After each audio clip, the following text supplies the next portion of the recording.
Ladies and gentlemen, please welcome the Vice President of the United States, J.D. Vance, Secretary of State, Marco Rubio, Special Envoy, Steve Witkoff, and the Executive Board Member, Jared Kushner.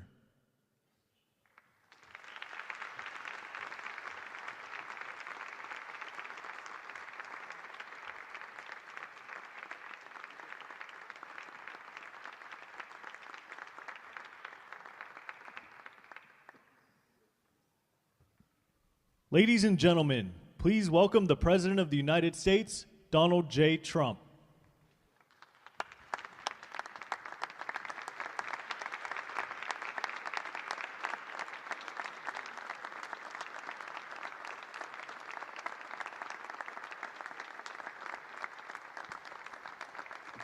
Well, thank you very much. This is a big day and lots of people watching, and especially from other countries, the leaders of, as you know, the other countries, because we have a large group of leaders, and the ones that aren't here are watching on Zoom.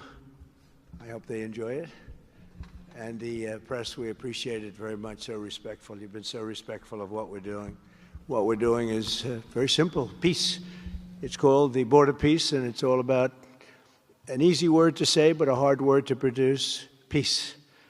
But we're going to produce it, and we've been doing a really good job, and some of these leaders that are with us have helped me very much during just this first year. We have a first year like probably no other ever in our country, because we settled 8 wars and I think a 9th to come.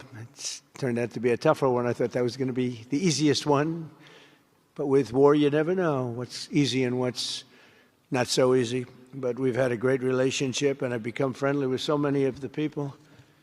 And I appreciate you being here. These are great people. These are great leaders. And the people that are watching by closed circuit and open circuit in many cases, they're so proud of it. They want it to be open. But they become incredible friends of mine.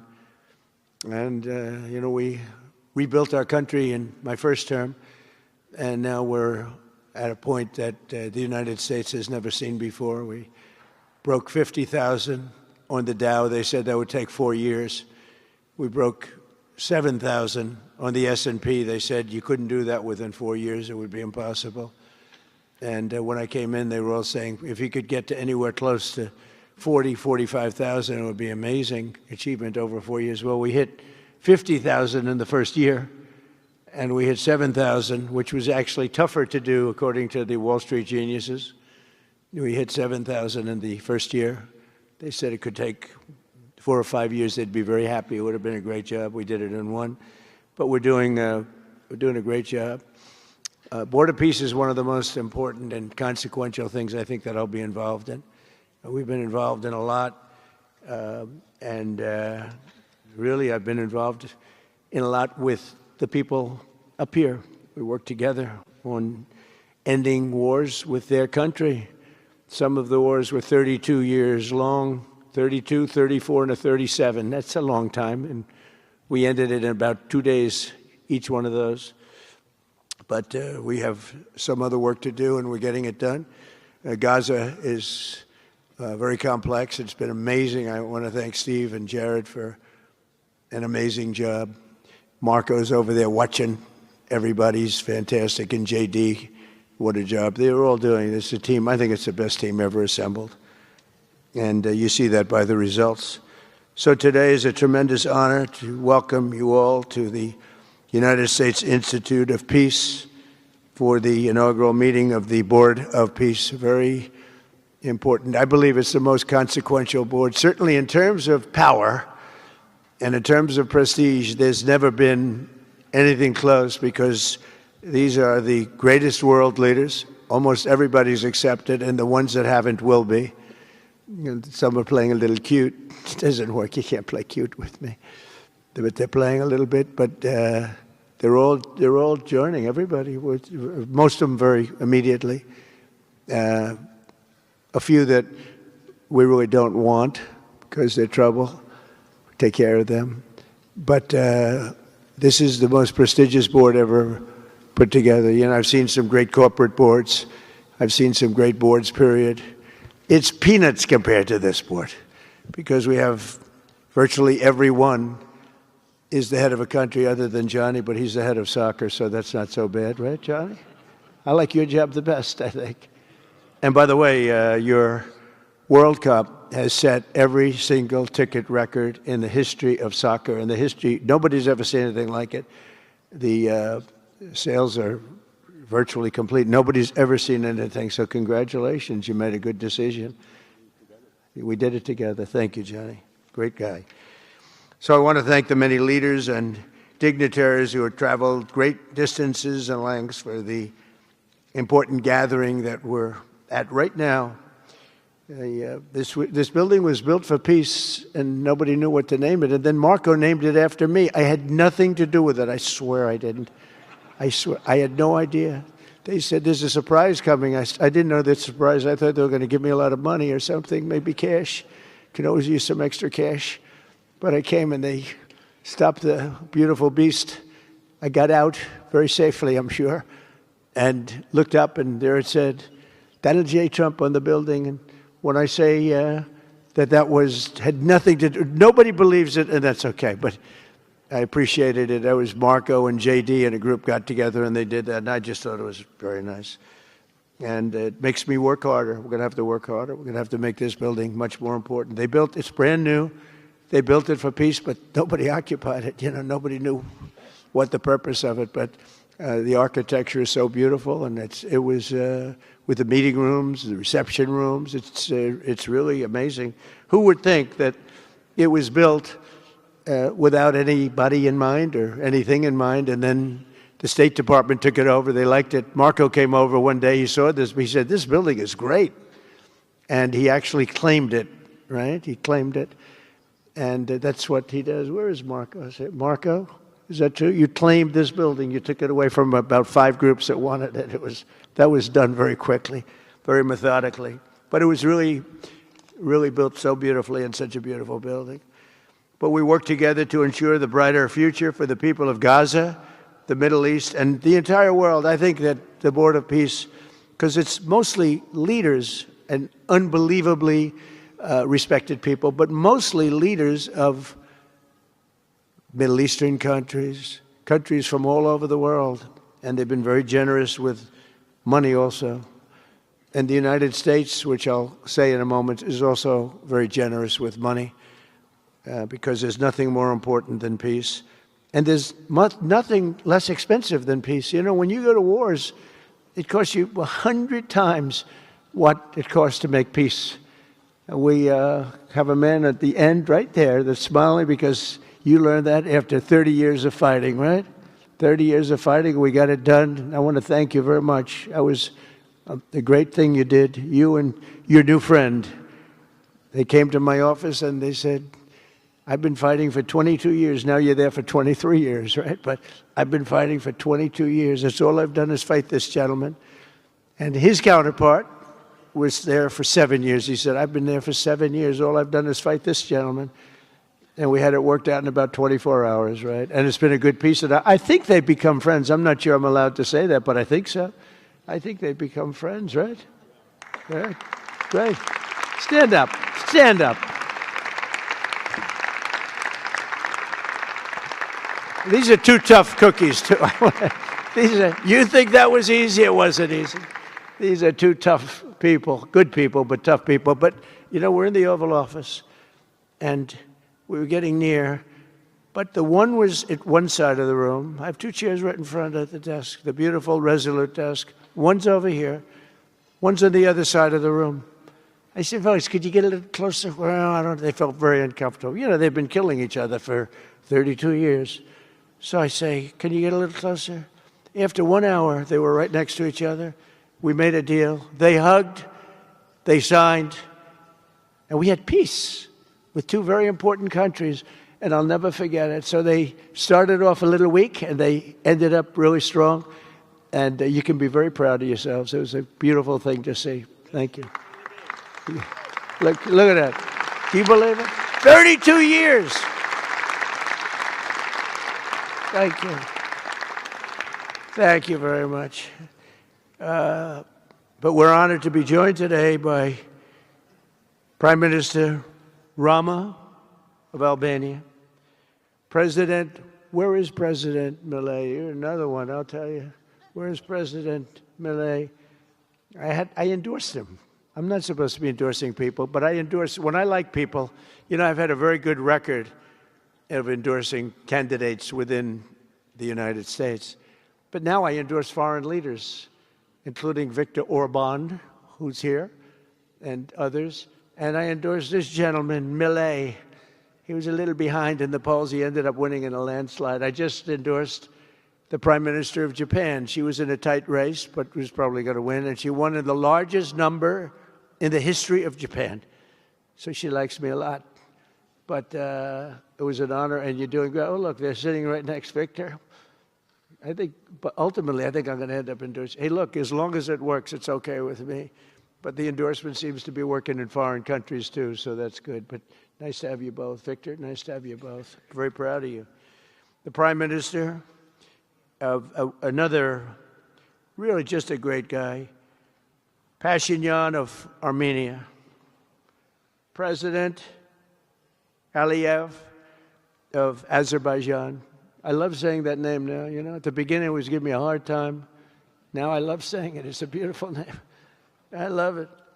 His Majesty King Hamad bin Isa Al Khalifa of Bahrain. Bahrain. Thank you. Thank you. Where are you? Where are you?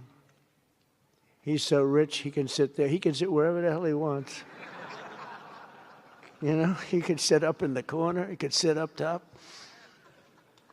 He might take a piece of this building, Marco.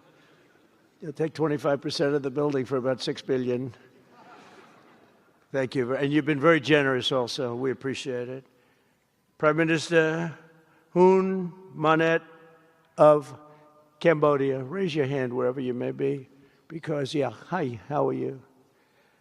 Congratulations. That was another one, right? We did a good job with that one. Prime Minister Madbouli of Egypt. Thank you very much, and say hello to the General/President. Okay. Prime Minister Orban of Hungary, who has my complete and total endorsement for election. Not everybody in Europe loves that endorsement, but that's okay. He does an unbelievable job. He's done an incredible job on immigration, unlike some countries that have hurt themselves, but they're working on it.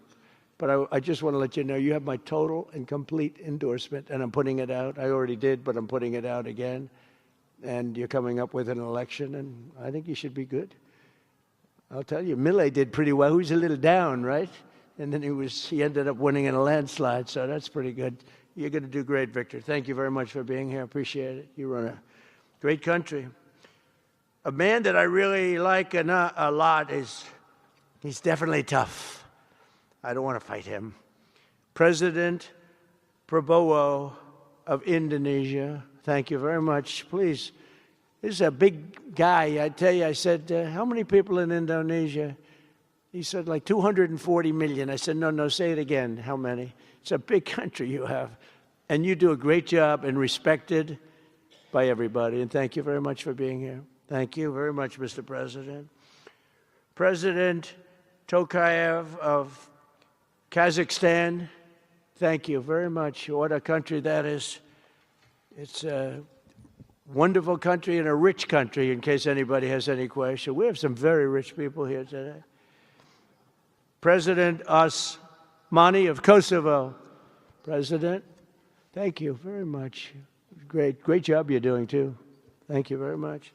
Prime Minister Sharif, I like this man, of Pakistan, because there was some fighting going on when I got to know him, and your Field Marshal, General, great General, great Field Marshal, a great guy. And I got to meet the Prime Minister.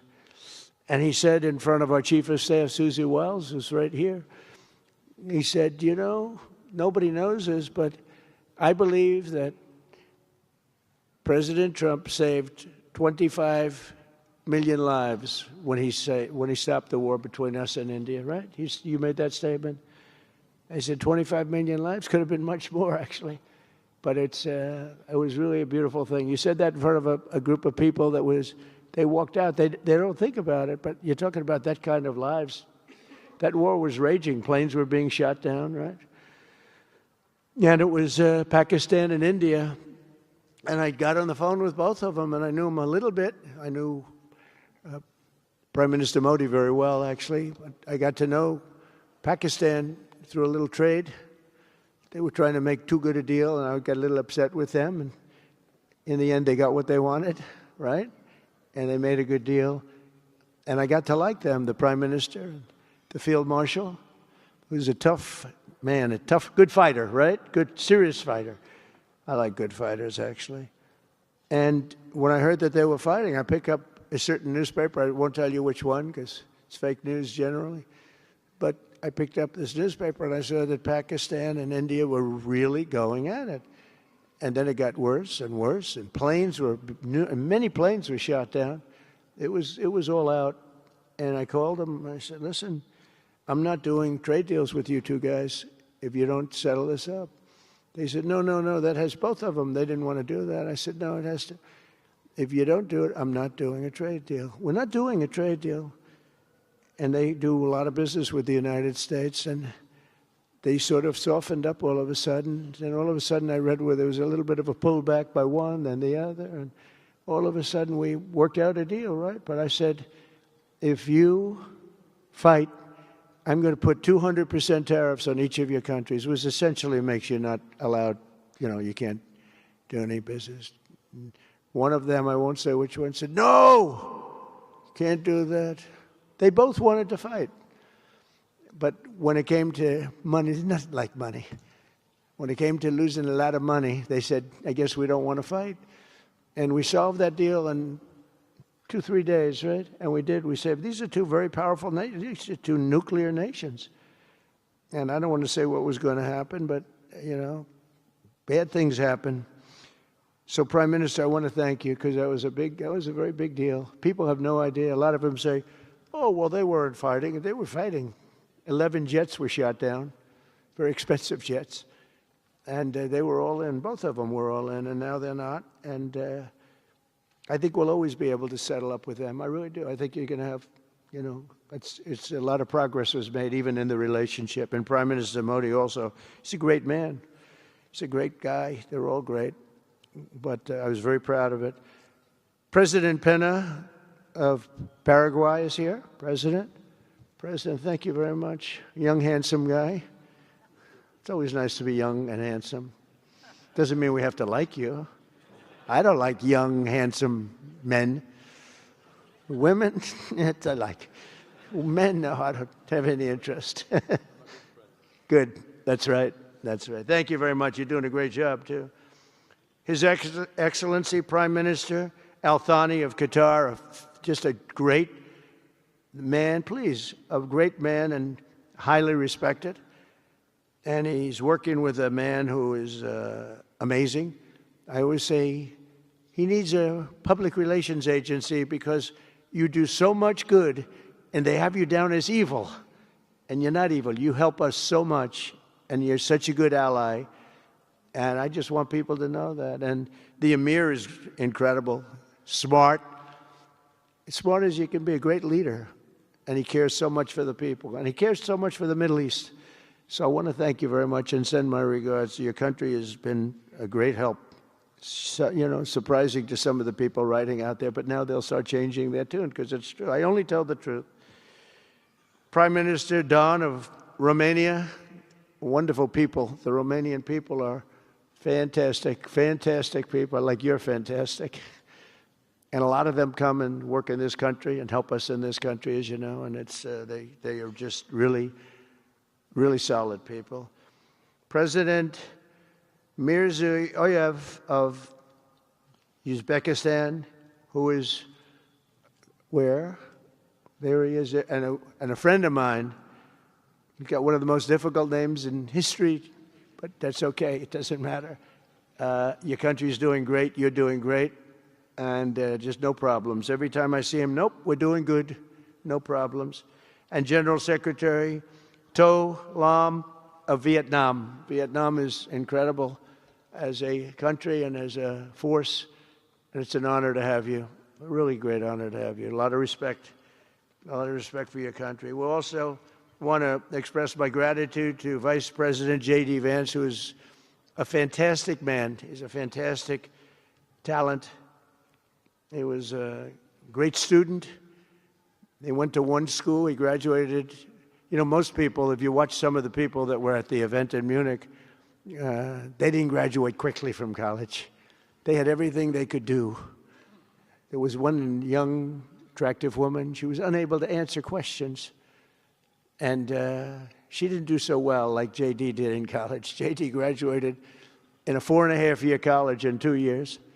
And then he went to Yale and he graduated at the top of his class, went to the military grade. But when he went to Yale, there was one person that was marginally ahead of him, so he married her. Can you believe it? He married the person that was ahead. I don't know. I always like to say J.D. was first and Usha was second, because I get a little uncomfortable when I say that. But he's been incredible. He's a brilliant guy and a great guy, and he's been my friend. All of our people, we have a fantastic group of people, our cabinet members, everybody, many of them here. But J.D.'s been great. Thank you very much. He gets a little bit tough on occasion. We've got to slow him down just a little bit on occasion. He says his mind. Now, then we have the opposite extreme. We have your friend sitting in the back. Your best friend sitting in the back is Marco. Marco does it with a velvet glove, but it's a kill, right? The result is the same. They do it very differently. And Marco, you really did yourself proud 2 days ago in Munich. In fact, so proud that I almost terminated his employ because they were saying, why can't Trump do this? I do, but I say it differently. But Marco, don't do any better than you did, please. Because if you do, you're out of here. But no, I want my guys to do great. And the acclaim he's gotten and the acclaim J.D. gets is great. We have smart people. And when you see the representatives there, like Gavin Newsom, he didn't know what he was doing. They didn't even know why. He didn't know why he was there. Or AOC, she was unable to answer a simple question. And she could have said, well, I'm studying it, and I'll report back to you next week. You know, you can get away with that. But she just went, it's actually, I think it could be a career-ending answer, because for 25 years, anybody running against her, I think Susie is going to use that little piece of stuff. It was not good. It was not good. That was not a natural. So I want to thank J.D. I want to thank Secretary of State Marco Rubio. They're extraordinary. I want to thank Special Envoy for Peace, Steve Witkoff, who has been unbelievable. You know, I took Steve because I was a developer in New York, really successful, actually much more successful than Steve, but I don't want to say that. I'm not going to say that, Johnny. I refuse to say it. But I saw something in Steve. Steve's a great negotiator. Everybody loved him. All these developers, and they're tough. You know, New York developers tend to be on the tough side. And, you know, most of them hate each other. Like a lot of the people in this room hate each other. You know, it's sort of natural, I guess. But we're bringing love back into the room like the old days. But everybody loves Steve. Every developer, the worst, most evil people, horrible human beings, actually. And they love Steve. So I remember this, and we had some conflicts, to put it mildly, in the world. And I said, Steve, how would you like to be Henry Kissinger Jr. that doesn't leak? And he said, are you a leaker, Steve? No. He didn't even know what the word meant, and it's true. I always say Henry Kissinger, who was one of the great leakers of all time, by the way, Richard Nixon said to him, Henry, who's leaking all this stuff? I don't know, Mr. President. It was Henry. It was like, these are little stories I like telling you. But Steve has been unbelievable. Everybody likes him. Ukraine loves him. Europe loves him. Russia loves him. I mean, there's nothing wrong with this. He goes to see President Putin. Didn't know Putin. I set him up a meeting to see. I said, how's Steve doing? Sir, he's still inside. Oh, that was an hour. I called back. Tell Steve to call me when he's finished. I want to find out what the hell is going on. We want to end that war. Sir, he's still inside. 3 hours. 4 hours. They were together for 4 hours, the first meeting. That's talent. And they get along. I mean, people like or don't like Putin or Zelensky. They get along. Same thing with Zelensky. I mean, they all love Steve, and Steve's doing a great job. That's a tough one. That's a much tougher one. I would have thought that some of the ones that we settled that are up here would have been, I thought this would be easy because I have a very good relationship with President Putin. I have a very good relationship with President Xi. I'm going to be going to China in April. That's going to be a wild one. I said, but we have to put on the biggest display you've ever had in the history of China. You know, last time I went to China, President Xi, he treated me so well. He gave me a display. I never saw so many soldiers all the same height, exactly the same height within a quarter of an inch. You can do that when you have 1.4 billion people. You know, lots of shoulders. Everybody was within about 1/8 of an inch the same height. I said, if they put their helmets down, you could have played pool on the top of their heads. And it was pretty amazing. But I said, you got to top it. He said, I'll top it. We're going to top it. We're going to have a lot of the people, most of the fake news back there is going to be going. So we have, Steve has done a great job. And then a little bit later on, we brought Jared in. Jared was responsible for the Abraham Accords, which is incredible. Nobody else could have done that. A very smart guy. And we're making Jared an envoy also, envoy of peace. They're both envoys of peace. And you couldn't get too, I tell you what, I watch these two guys, I say, at least we're covered from an IQ standpoint. These two guys walk into a room. And but people like them both, you know, they're good people. And they like them both. And they've had some very good meetings. They've had some very interesting meetings having to do with, as you know, Iran is a hot spot right now. And they're meeting and they have a good relationship with the representatives of Iran. And, you know, good talks are being had. It's proven to be, over the years, not easy to make a meaningful deal with Iran. We have to make a meaningful deal. Otherwise, bad things happen. But we have to make a meaningful deal. But they have a great relationship with the representatives of Iran. They have a great relationship with the other one that they're really working on now. Because so many of these, I mean, as an example, Kosovo, Serbia. I did that one. Could you stand up, if any of you guys are, when you're here, just stand up for a second. Kosovo, Serbia. Stand up. What a job. Thank you very much. We appreciate it. So good. And you're getting along. And when you don't get along, you'll call me, and we'll get it solved, right? We'll get it solved. Thank you very much. Really good. And then again, Pakistan and India. That was a big one. And just, I think you should actually stand. Come, please. Stand just for a second. Pakistan and India, thank you very much. And I spoke to Prime Minister Modi. He's excited. He's watching us right now. Egypt and Ethiopia. We're going to get that, you know, there's a little dam that got built. Little dam, like maybe the largest dam in the world. Built and financed, of course, by the United States brilliantly. And having a little trouble getting water to the Nile. That's a tough situation, but we're going to get that solved. Armenia and Azerbaijan, we talked about. And again, thank you, fellas, very much. Great job. Great job. Thank you. Cambodia and Thailand. So incredible what you did, that you got together and it all worked out. They're watching right now on closed circuit. Thank you very much, and thank you. That was a big one, Cambodia and Thailand. These are nasty fighters, I have to tell you. These fighters are nasty. Now we talk about, you talk nasty fighter, you're nice guys compared to this. Congo and Rwanda. That was, and we've got them pretty peaceful. There's little flare-ups every once in a while. I'll get a call once a week. Sir, there's a flare-up in the Congo again. We'll get it straightened out, right, Susie? We get it straightened out. And Israel, as you know, with, you could say Israel and numerous countries if you want to really know the truth, but Israel and Iran, and we'll see where that goes. But when you think of Israel, we've done the biggest thing of all. We have peace in the Middle East right now. That's bigger than people said it couldn't be done. For 3,000 years, they've been talking about Middle East. They said it couldn't be done. And you look at what's happened in Gaza. And one of the keys to it was when we took those beautiful magnificent. We just ordered 22 more of them, updated model. The B-2 bombers are incredible. I never understood the B-2 bomber. I'd watch, it's a wing, and I've never quite understood that, Johnny. I'd look at it, I'd say it was beautiful, but what does it do? It carries very big bombs. And it went into Iran, and it totally decimated the nuclear potential.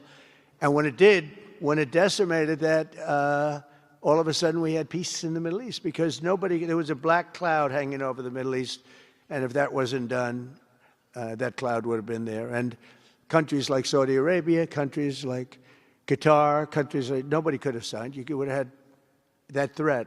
Nobody could have had, you couldn't have had peace in the Middle East. So now we may have to take it a step further, or we may not. Maybe we're going to make a deal. You're going to be finding out over the next probably 10 days. But this meeting today is proof with determined leadership nothing is impossible. When I took office, the war in Gaza was raging with thousands of people being killed and no end in sight. Today, thanks to unrelenting diplomacy and the commitment of many of the great people in this room, we have 59 countries signed up on Gaza. Think of that. We have, it's amazing. But all the people, many, really so many in this room, the war in Gaza is over. It's over. There are little flames. Hamas has been, I think they're going to give up their weapons, which is what they promised. If they don't, it'll be, they'll be harshly met, very harshly met. They don't want that. All the stuff like they don't mind dying. They told me that's not true. Everyone said, oh, they don't mind dying. No, they don't want to die. They said, we don't want to die. People don't want to die. The ceasefire was held, and every last remaining hostage, both living and dead, has been returned back home. Think of that. That was an impossibility. And we did hundreds of hostages, but the last 20, and I always said to Steve and Jared, I said, the last 20 are going to be very tough, very, very tough. And we got them back. We got the living back, and then we only got about 16 of the dead, and we said, well, you got to get them all. You promised them all. And they dug and dug and dug. You can imagine it's a job that's brutal. And Hamas really did a lot of that work. And you got to give them credit for that. They brought the last one home a week ago, and we got all 28 of them, living and dead. The amazing thing, because I've never seen anything quite like it, the parents of the dead, they knew their boy was dead. This case, boys, all boys, men, but to the parents' boys. They knew their boy was dead. They wanted that dead body as much as if he were alive. And when they got them back, there was great sadness, but there was great joy, too. They wanted it as much as the people that got their sons back alive. But we got a lot of people before those 20, Steve, what nobody talks about. But, hundreds of people. We did a good job, and you guys did a fantastic job. I want to thank every nation that helped us achieve this monumental breakthrough, saving countless lives, and really bringing peace and bringing the concept of peace, because nobody thought peace in the Middle East. I've always heard peace in the Middle East is impossible, and it's turned out not to be. And we do have some work to do with Iran. They can't have a nuclear weapon. It's very simple. You can't have peace in the Middle East if they have a nuclear weapon. And they can't have a nuclear weapon, and they've been told that very strongly. Since the hard-won ceasefire of last October, the United States and our partners have facilitated the delivery of vast amounts of humanitarian aid, numbers that nobody's ever seen before. In November, the United Nations Security Council unanimously approved the Board of Peace. And last month in Davos, we welcomed over 24 members to this very important new organization. And we are very closely working with the United Nations. In fact, I'm going to speak to the Secretary General in a little while. He's a good man. And I've had a good relationship. Other than in my last speech, they did turn off my teleprompter. I got up there. My teleprompter didn't work. I'm sitting in front of all of you people and more. I had no teleprompter. I knew I was in trouble because I'm walking up. The teleprompters are over here. I had the most beautiful speech ready. I was all set to knock them dead. First, I had an escalator that stopped. You know that. It's going up. Boom. It's lucky my movie star first lady was in front of me because I put my hand on a certain part of her body, and I was able to stop my fall. Otherwise, because she had no trouble, I said, boy, that was a very sharp stop, Johnny. So I said, that was strange. I've been on a lot of escalators. It's never happened before. Usually it stops very slowly. This was just boom. But our first lady was right in the proper location for me. I'm waving to people, and she was holding on a little tighter. She knew what was happening. She did. She said, that's a very successful movie out right now, like #1. Can you believe this? And it's a big movie star. And I always say it's trouble because I always say there's not room in one family for 2 stars. I told her that. We can't have 2 stars in one family. So I don't know what that means, but it's not good. But it is good because we're proud of her. She did people in the United States love the First Lady, and she did the movie, and it's become the biggest selling documentary in 20 years. Can you believe? The theaters are all packed. Women especially, they go back and they see it 2 or 3 times, 4 times. But together we're committed to achieving a Gaza that is properly governed throughout. The whole area is going to be, so many countries that have really nothing to do with the Middle East, but they may be somewhat close by. They're all involved. They want to go in and fight. They tell me all the time, we'd like to send soldiers to fight if it's necessary. And I don't think it's going to be necessary. We have 2 countries that want to go in and do a number on Hamas. I said, I really don't think I hope it's not going to be necessary, because they made a promise, and they promised me, get rid of their weapons. Looks like they're going to be doing that, but we'll have to find out. But it's no longer a hotbed of radicalism and terror. And to end that, we have today, and I'm pleased to announce that Kazakhstan, Azerbaijan, UAE, Morocco, Bahrain, Qatar, Saudi Arabia, Uzbekistan, and Kuwait have all contributed more than $7 billion toward the relief package. That's great. Thank you, fellas. Thank you.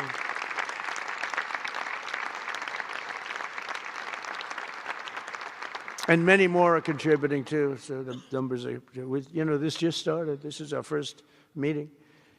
But every dollar spent is an investment in stability and the hope of new and harmonious.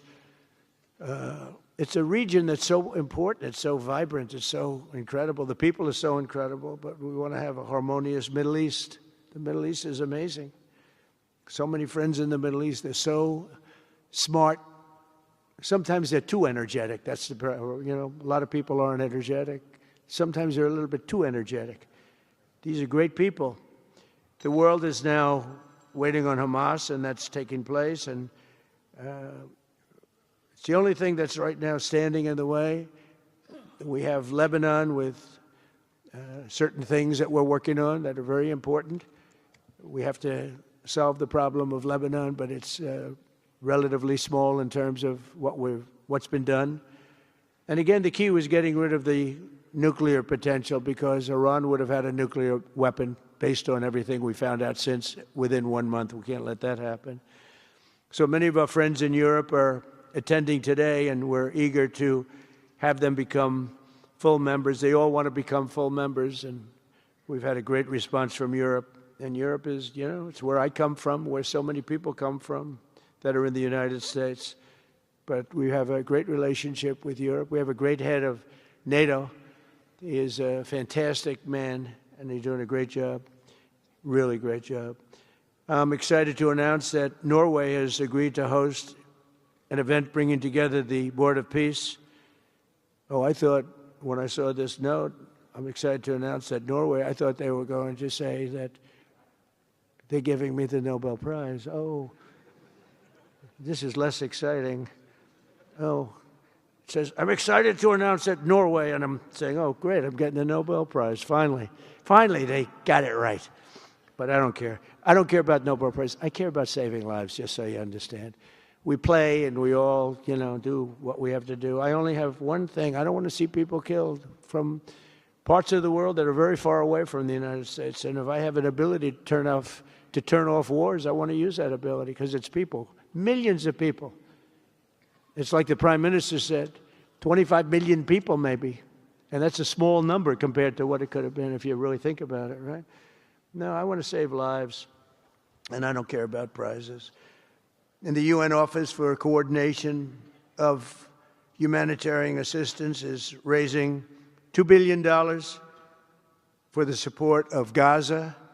Additionally, Japan has just committed to host an aid fundraiser, which would be a very big one, it's already successful. We know some of the numbers that are being talked about, which will be attended by other nations in the region, including South Korea, the Philippines, Singapore, and others. And I know that China is going to be involved, and I think Russia is going to be involved. I think they will be. I want to have everybody, get all sides, because it doesn't help when you have all sides with one ideology. You have to have everybody together for this. I'm also pleased to announce that FIFA will be helping to raise a total of $75 million for projects in Gaza. And I think they're soccer related, where you're doing fields and you're getting the greatest stars in the world to go there. People that are bigger stars than you and I, Johnny. I hate to say it. You know, I met one of your great stars who came to the White House, as you know.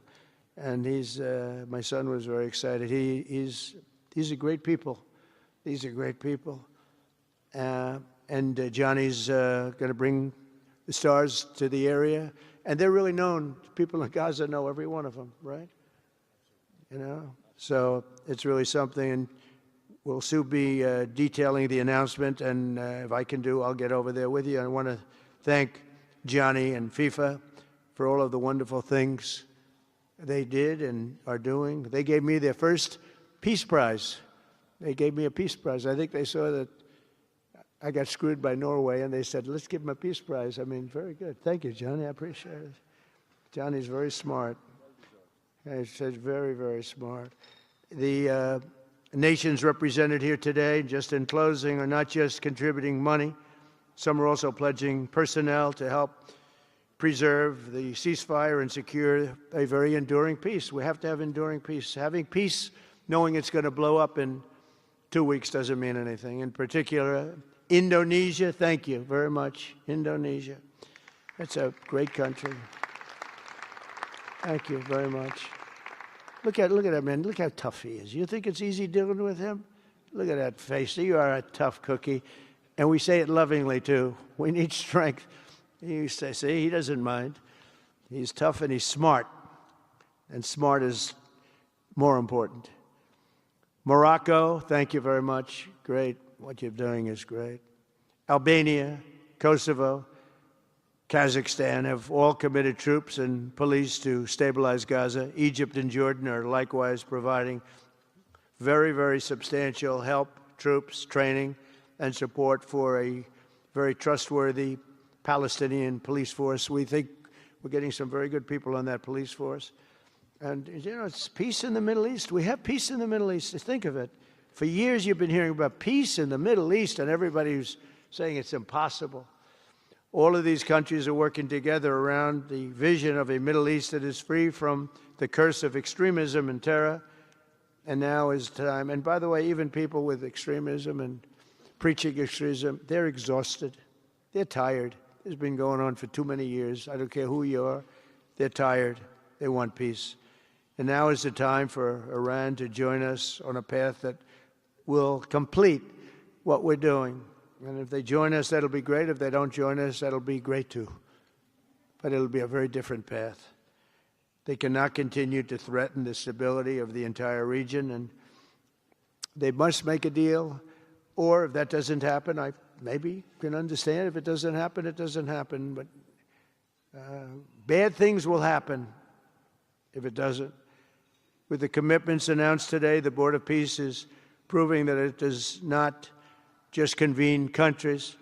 It devises and implements, and real solutions happen. We've come up with solutions. This is so little talk. This is very little talk, all action. First time, it was always talk in the Middle East. People would talk about peace in the Middle East, and then they'd go home and they'd never even think about it again. Nothing would happen. We're providing a model for how responsible sovereign nations can cooperate to take responsibility for confronting problems in their own regions. The Board of Peace is showing how a better future can be built, starting right here in this room. And I want to let you know that the United States is going to make a contribution of $10 billion to the Board of Peace. Thank you.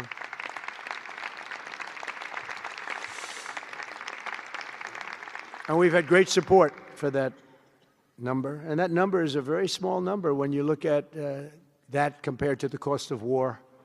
That's 2 weeks of fighting. It's a very small number. It sounds like a lot, but it's a very small number. So we're committed to $10 billion. Together we can achieve the dream of bringing lasting harmony to a region tortured by centuries of war, suffering, and carnage. They say 3,000 years. And hopefully we can lift up the eyes of the world to envision how other intractable conflicts can be settled. So many conflicts, they say, are impossible to settle, and we get them settled. We got, of those 8 that we settled, most of them were said to be not settleable. And they not only got settled, they got settled within days.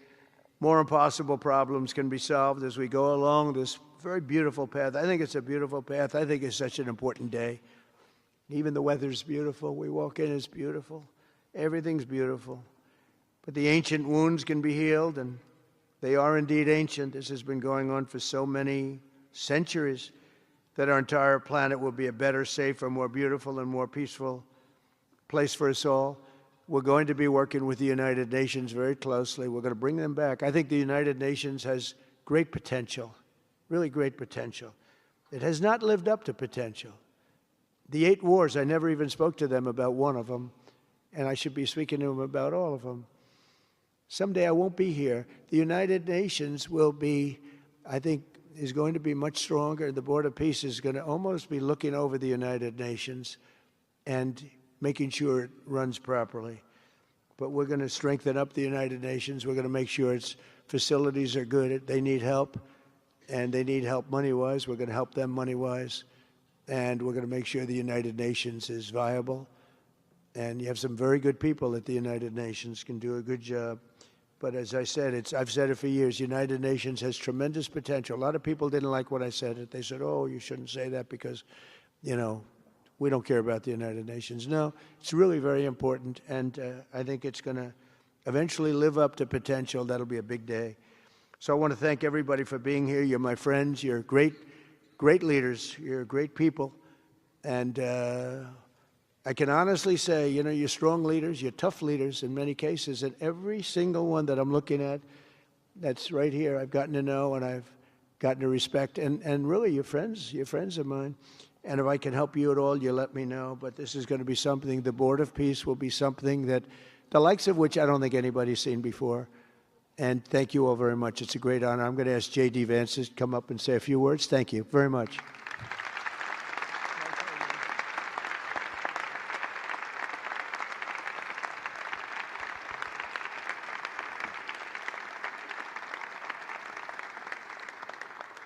Well, thank you, Mr. President, very much for your leadership, but also for the kind words about me personally.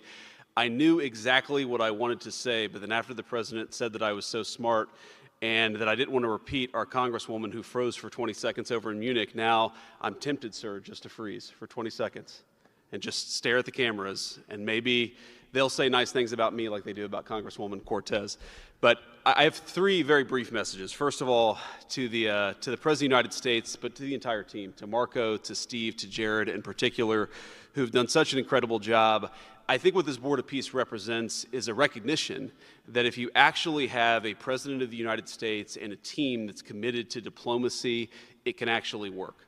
When I look at what happened to Israel on October the 7th, all those innocent people who were murdered, the fact that you had all of these hostages, and of course, a terrible war that came from it, I remember thinking to myself, how is it ever going to be possible to get these hostages home safely, to make it possible for the people of Gaza to actually have a reasonable future, but also to ensure that Israel is never attacked again? It turns out the answer was you just needed a president who was committed to the effort and committed to the work, and that's what we had, thankfully, under the leadership of this president. And you got to make peace, but then you have to make the peace stick. And that brings me to my second point. That's what the Board of Peace, I think, is fundamentally about, is making the peace stick. And it's an incredible thing that you guys have all done. So to all of the leaders gathered here today who are investing in the future, who are investing in peace, we're grateful to you. We're grateful for your partnership. And in particular, I think to the President of Azerbaijan and the Prime Minister of Armenia, who I just saw last week, thank you all for making it possible and for showing what real leadership can accomplish. When you set aside weapons and killing and destruction and invest in your people and invest in prosperity, it can create great things. So thank you both for what you did. I think it showed great leadership. And finally, to the American people, I think it's important that the American people recognize why we're here today. And the reason that we're here today is, yes, to save lives and yes, to promote peace, but this creates incredible prosperity for the American people. The countries represented here represent trillions of dollars of investment in the United States of America that would not have been possible without this president's leadership and advocacy for peace. The economies here represent millions of American jobs of people who are receiving products built in American factories and made by American workers would not be possible without a focus on peace. So, Mr. President, while I think this is great for the world, I also think it's really, really great for the United States of America, so we're looking forward to the partnership. With that, I want to turn it over to the MC for the rest of the program, and that is our great press secretary, Carolyn Levitt. Thank you.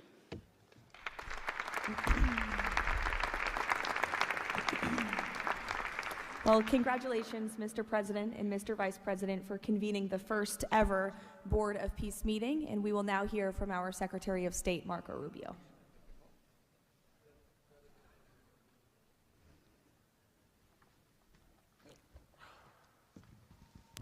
I'll be brief and to the point. We want to talk a little bit about the strategic vision of this organization and begin doing so by first acknowledging that we are here today because the President of the United States, Donald J. Trump, has both an ability and a willingness to use the power of his office to think outside the box. And that's why we're here today. This was a very unique crisis in Gaza, one that the existing international institutions could not solve or figure out. It needed a very specific type solution that required the partnership of all the nations that are here, including those that are here on an observer status. And we appreciate you coming today and being a part of this as well. And that's the point I want to drive home today. And soon you'll hear from Steve and Jared, who, by the way, deserve an incredible amount of credit for pulling this together and working countless hours and traveling all over the world. They truly deserve our appreciation and thanks for the work they've put in under the leadership of President Trump to make this possible.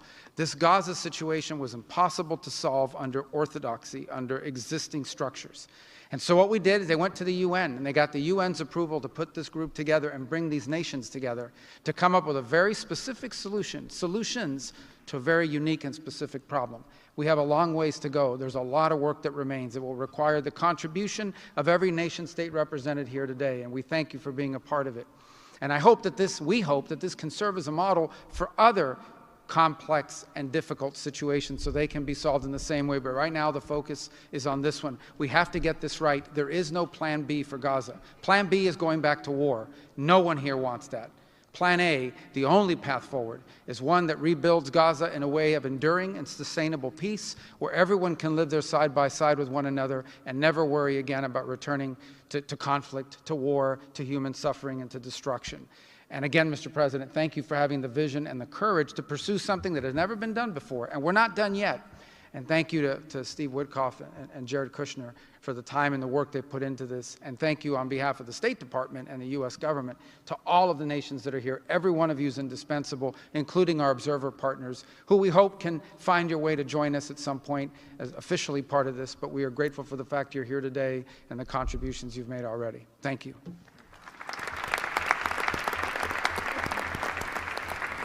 Thank you, Marco. We will now hear from our special envoy, Steve Witkoff.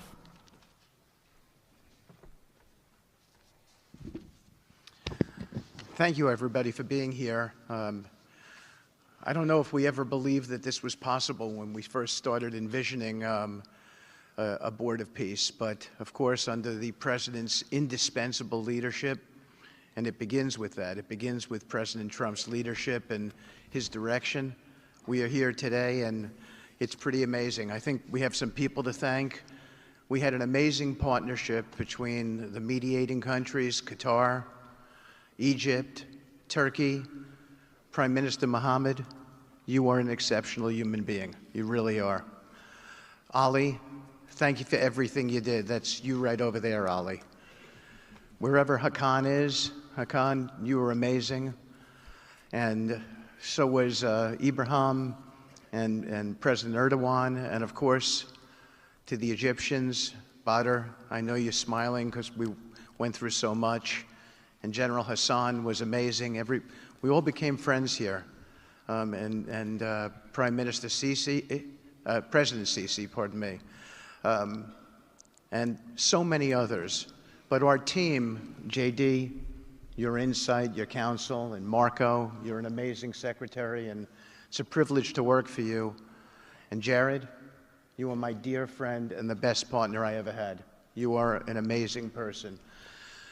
But Mr. President, it is my greatest honor to work for you. It is the blessing in my life. I've had many blessings. I don't have to be a practicing lawyer anymore, but this is my greatest blessing. But I also have to mention one other person who is important to this discussion. Oh, the Israelis, I forgot. Prime Minister Netanyahu. Without him, much wouldn't have been accomplished as well. And that's really important that we acknowledge him here today, and Ron Dermer. But a person who doesn't care much about the acclaim, we have to acknowledge too, and that's you, Susie. Because I would come back and you would say to me on every trip, what can I do for you? This matters. And you are an inspiration for all of us. So I thank everybody, and let me get on to, am I going on to the next slide? Sure. Caroline? Sure. Okay. So with regard to the hostages, we're here today, again, I say it, I know it sounds redundant, but we're here today because of President Trump. Without him, none of this was possible. There were 251 hostages. 168 came out alive. 83 bodies were returned to their families so that they could grieve and remember their loved ones like in a normal way. In a way that brought their families together. So that was just as important. This was a monumental effort, and I want to tell a story about the President.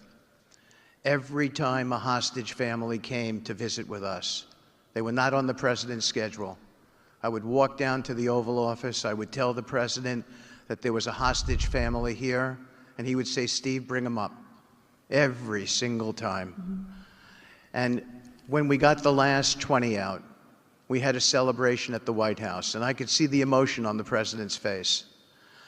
And he came up to me and he said to me, I have to tell you, this is my 5th year in the Oval Office, and I don't know that I've ever had a more special time than this moment with these people, seeing them come home.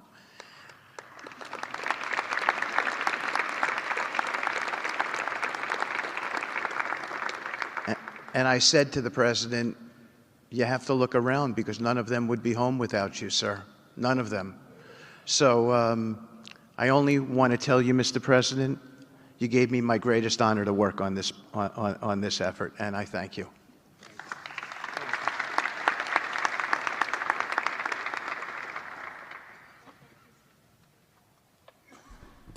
Thank you, Steve. Now you're going to hear directly from the team that has been tasked with implementing President Trump's 20-point plan for Gaza, beginning with our ambassador to the United Nations, Mike Waltz.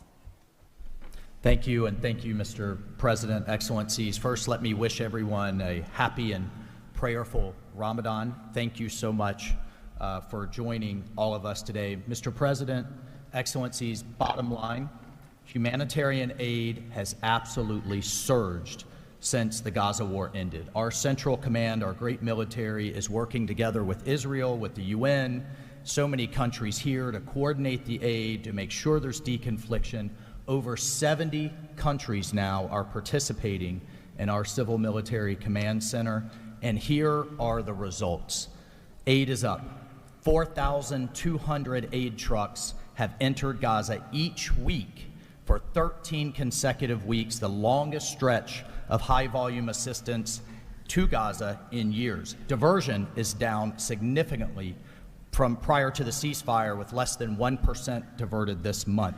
Food supplies are way up. We are reaching the full 2.1 million Gazans with aid, up 5 times from the delivery levels before the ceasefire. The percentage of households experiencing severe hunger has dropped from about 30% to down to 1%. As of this past February, drinking water has doubled, and child malnutrition has been cut in half. If we could go to the next slide. Mr. President, only under your leadership and this great team could we bring together the United States, Israel, Egypt, Jordan, the UAE, the United Nations agencies. Mr. President, bottom line, like you, this is a board of action, not a board of endless talk or speeches, and these results are a true testament to your leadership and the leadership of this great team. We are saving lives, and it's an honor to be a part of it. Thank you, Mr. President. Dr. Ali Shaith. It is my honor to be here representing the National Committee for the Administration of Gaza. Thank you, President Trump, for your leadership, for your continued efforts. A new governing authority is now in place for Gaza, with a clear mandate and a clear commitment to establishing development and stability. However, we are operating in extremely difficult conditions. Large parts of Gaza Strip are severely damaged, destroyed actually. Humanitarian needs are acute. Law and order remain fragile. This is not normal operating environment, President, which is precisely why discipline and prioritization matter. Our priorities, therefore, are defined into 4 categories. First, restore security via professional civilian police under one authority, one law, and one weapon, including training and developing 5,000 Gazan police to be deployed in 60 days. Secondly, revive economic activities and livelihoods, creating decent jobs, especially for our young population. Thirdly, ensure sustainable emergency relief as described earlier. Fourthly, restore basic services including electricity, water, health and education, and last but not least, the access and movement. Our mandate is simple, President, step by step to build the foundation for lasting peace, dignity and prosperity for the people of Gaza. And this is where we count on your continued leadership and support. Blessed the peacemaker. Thank you.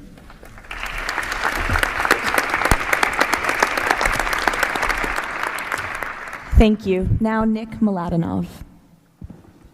Thank you, Caroline, and thank you, Mr. President.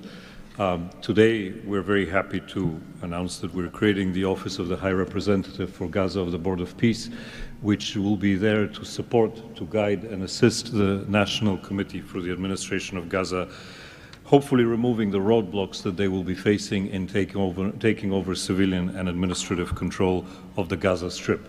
We plan to work in full transparency under the guidelines of and supervision of the Board of Peace and the Executive Board.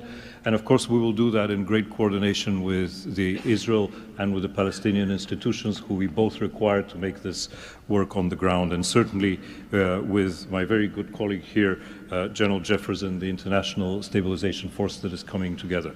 Mr. President, if I can actually use the opportunity to announce some breaking news that as of this morning, we started the process of recruiting Palestinian police force that Ali was just referring to. And just in the first few hours, we have 2,000 people who have applied to join a new transitional Palestinian police force to be formed in Gaza under the authority of the National Committee with the support of the Board of Peace, trained in Egypt, where we have received an excellent proposal of how to do that forward. And this is critical to what we need to do as we begin this process. And if we may move to the second slide. It is this Palestinian security force under the authority of the National Committee for the Transition Period that will allow us to ensure that all factions in Gaza are dismantled and all weapons are put under the control of one civilian authority. The only way to do that is the full implementation of the 20-point plan and the UN Security Council resolution, which binds us all to make sure that that is the way forward.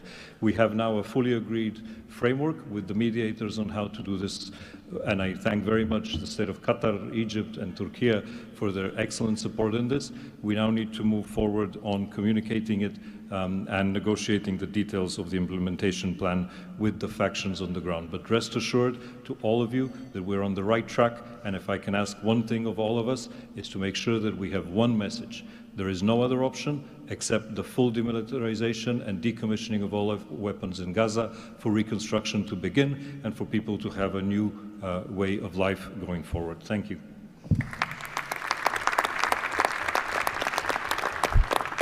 Thank you, Nick, and congratulations. Now, Major General Jasper Jeffers. Thank you, Caroline, Mr. President. It's an honor to be here today as the ISF commander. The ISF will do two things: stabilize the security environment in Gaza and enable civilian governance as established by the National Committee. For the last few months, we've had a team on the ground of U.S. military experts preparing the infrastructure for the ISF. This team's already operating from a combined joint operations center that's going to be the headquarters for the entire ISF. As you can see on our map, our plan is for the ISF to be assigned in 5 different sectors, each sector receiving 1 ISF brigade. In the short term, we plan to deploy to the Rafah sector first, in addition to the training of police. Midterm objective is to continue to expand, sector by sector, all moving to our long-term 12,000 police and 20,000 ISF soldiers. I'm incredibly pleased to announce today that the first 5 countries have committed troops to serve in the ISF: Indonesia, Morocco, Kazakhstan, Kosovo, and Albania. And 2 countries have committed to train police: Egypt and Jordan. I would also like to announce that I have offered and Indonesia has accepted the position of Deputy Commander for the ISF. With these first steps, we will help bring the security that Gaza needs for a future of prosperity and enduring peace. Thank you.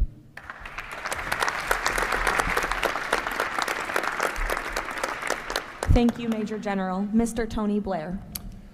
For decades, Gaza's governance has been characterized by extremism, corruption, ineffective institutions, and the complete absence of a route to prosperity for the Gazan people. Yet, as President Trump recognized, its potential has always been vast. 25 miles of Mediterranean coastline, proximity to great regional and global markets, and a young, dynamic population with a median age of 19. So today we set out profound changes necessary to rebuild Gaza for Gazans. Gaza not as it was, but as it should be, including its governance. Effective public institutions serving the people, a business environment where enterprise flourishes, an education system educating the young for tolerance and achievement, and a tech-enabled society making the most of the digital revolution. This is a vision of Gaza as part of a Middle East at peace. Not a phony piece of declarations no one means and agreements no one intends to keep, but a genuine commitment to a region where, whether you're a Muslim, Jew, Christian, of any faith or none, you can rise by your own efforts and feel your government by your side, not on your back. That is the vision behind President Trump's 20-point plan for Gaza, and it remains the best, indeed the only hope for Gaza, the region, and the wider world.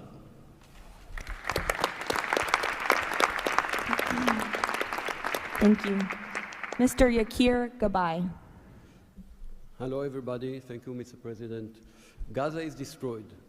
We assembled here on this historic day with common vision to rebuild Gaza for the next generations. Our mission is to recycle and remove 70 million tons of rubble and UXO and hundreds of miles of tunnels, arrange for the population fast temporary housing, in parallel to start construction of infrastructure and permanent housing. We have a detailed master plan for housing and infrastructure of modern schools and hospitals, manufacturing and agriculture, roads and trains, water and energy plants, logistic hubs, telecom, tech and data centers, sports and leisure facilities, seaport and airport, and much more. We lined up many regional contractors who build housing for millions of people in the Middle East. They will join the massive redevelopment with competitive pricing. The funding is ready and will be invested in a free economy. The local population will build their own cities, which will create hundreds of thousands of jobs and will revive the economy. The Gaza coastline is 26 miles long. It can be developed as a new Mediterranean Riviera with 200 hotels and potential islands. The value goes to the Gazans through the Gaza Sovereign Fund. This plan is all subject to a full disarmament of Hamas. Thank you very much. Together we will make this vision into a reality.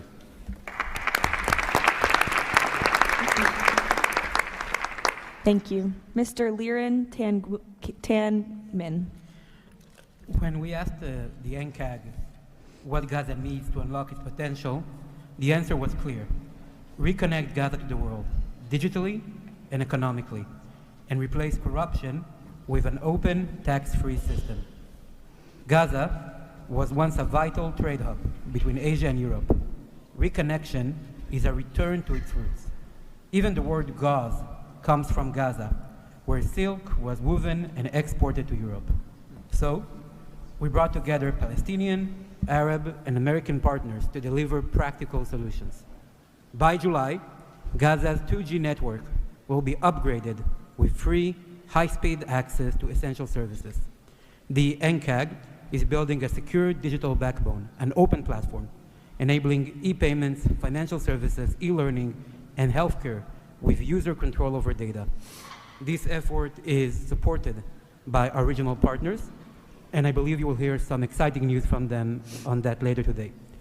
In parallel, we're advancing an Amazon-like logistics system to help Palestinian launch businesses import globally and trade securely. This will lower prices, drive growth, and help transform Gaza into an open, transparent, corruption-free economic zone. Thank you. Thank you. Mr. Mark Rowan. Mr. President, distinguished leaders, the goal is simple. Take the momentum all of you have provided and build it into something that is not just temporary relief, but something that provides a long-term foundation that will enable many of the goals we've spoken about today to be achieved.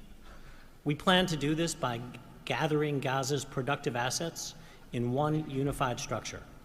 This will allow independent, professional, conflict-free management of the resources to benefit the Gazans. This will also enable expeditious planning and zoning and not fragmented projects that do not contribute to an economic whole. The potential here is tremendous, but it has to start somewhere. The start is in Rafah, where, as you heard, that will be the first place security is deployed. The plan is 100,000 homes for 500,000 residents plus $5 billion of infrastructure. Over time, 400,000 homes for the entirety of the population with more than $30 billion of infrastructure. Let me put it in financial terms. This is not a problem of money or collateral. This is a problem of peace. The coastline alone, $50 billion of value on a conservative basis. The housing stock, more than $30 billion as rebuilt. The infrastructure, more than $30 billion. $115 billion of value. It just needs to be unlocked and financed. Great. Thank you. Mr. Ajay Banga. Thank you, Caroline, and thank you, Mr. President. All this requires money. And so when the UN Security Council resolution got passed, we set about creating the Gaza Reconstruction and Development Fund at the World Bank. It's housed there. The World Bank's role is that of a limited trustee. We manage the donor contributions coming in of the type that the President said a little earlier in his opening remarks. And then we help to manage that money while it stays with us. And under the direction of the Board of Peace, we disperse the money for reconstruction and development projects in Gaza. This fund is ready to receive the donations that he spoke about just a little while ago. The second part of the story is that you as donors deserve the right to know that the money is being used in a transparent way. We are helping, along with the Board of Peace, which takes the ownership of ensuring that the right kind of financial, legal, and oversight mechanisms are being put in place. We've even assigned a financial controller from the World Bank on a secondment basis to the Board of Peace to ensure that we can try and help build the best standards in this process. Now, this is just the beginning. This work is going to need 2 or 3 things that the World Bank Group can bring to the table. The first is leveraging of public finance. Because of our AAA rating, we have the ability to leverage private bond money to help to create the resources we need to do what Mark just talked about. The second is we can de-risk private investing. And the third is we have people on the ground and expertise and knowledge of doing this kind of work in other markets. We want to be not an armchair critic of a process, but an active participant in giving Gazans and people in the region the opportunity of the lives they deserve the one time we get the chance. So thank you again.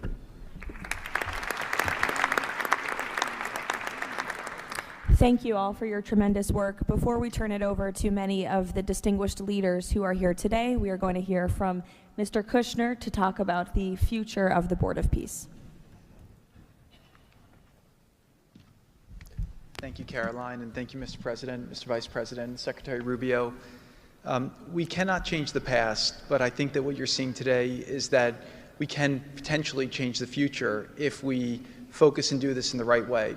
We tried to structure this meeting like a proper board meeting, like we do in the private sector, where we have all the preparation, we get the right people together, and we really report on what our challenges are, what the opportunities are, and what are the approaches.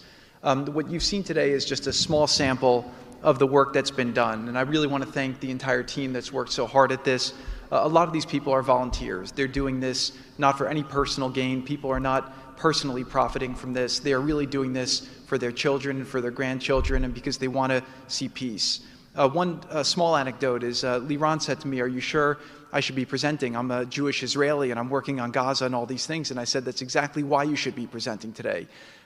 If Jews and Muslims work together, Israelis and Palestinians with Americans and English and Bulgarian and people from all around the world, then we can kind of join on a common goal, which is peace and togetherness, and that's really what we've done.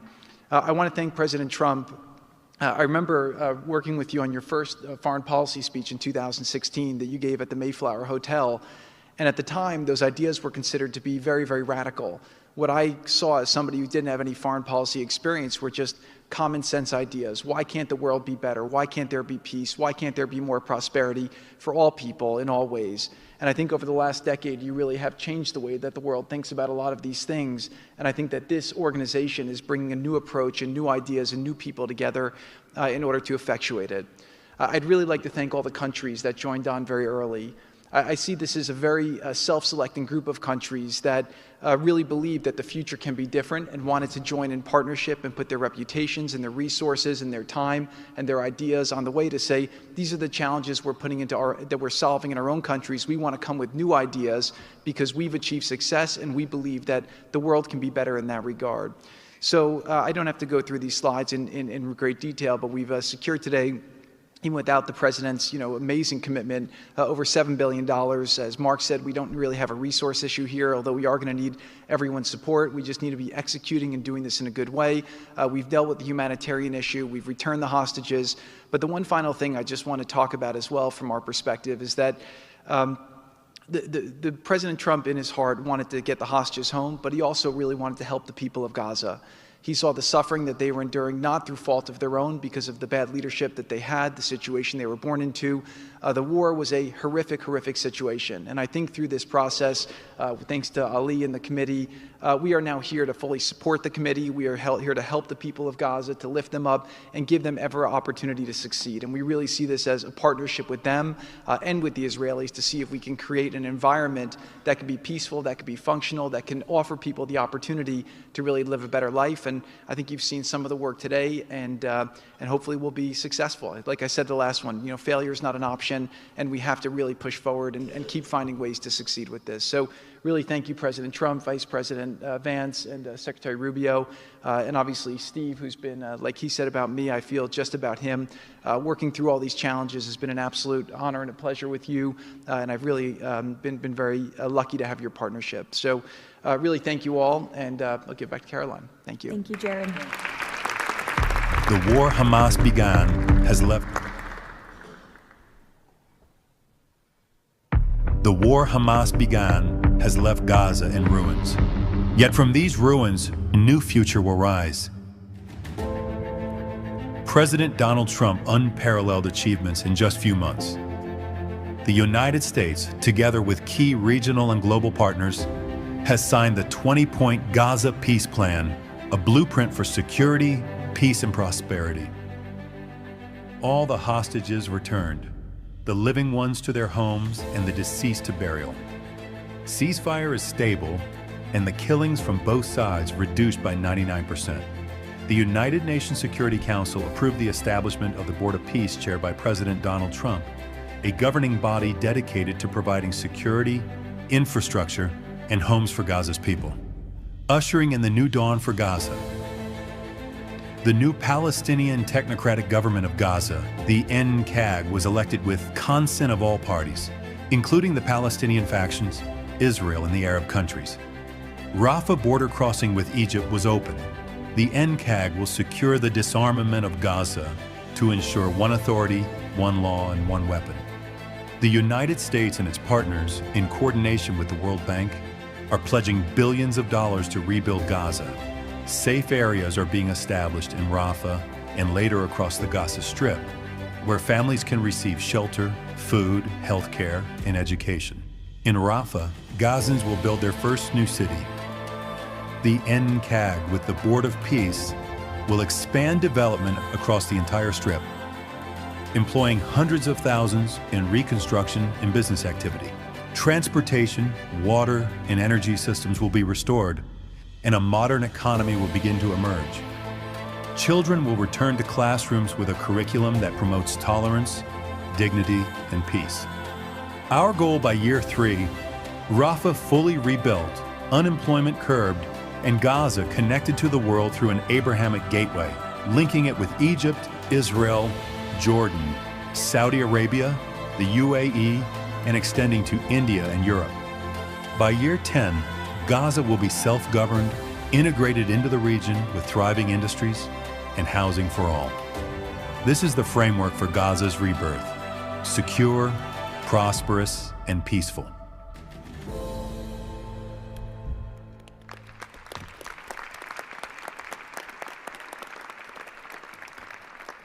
It's amazing.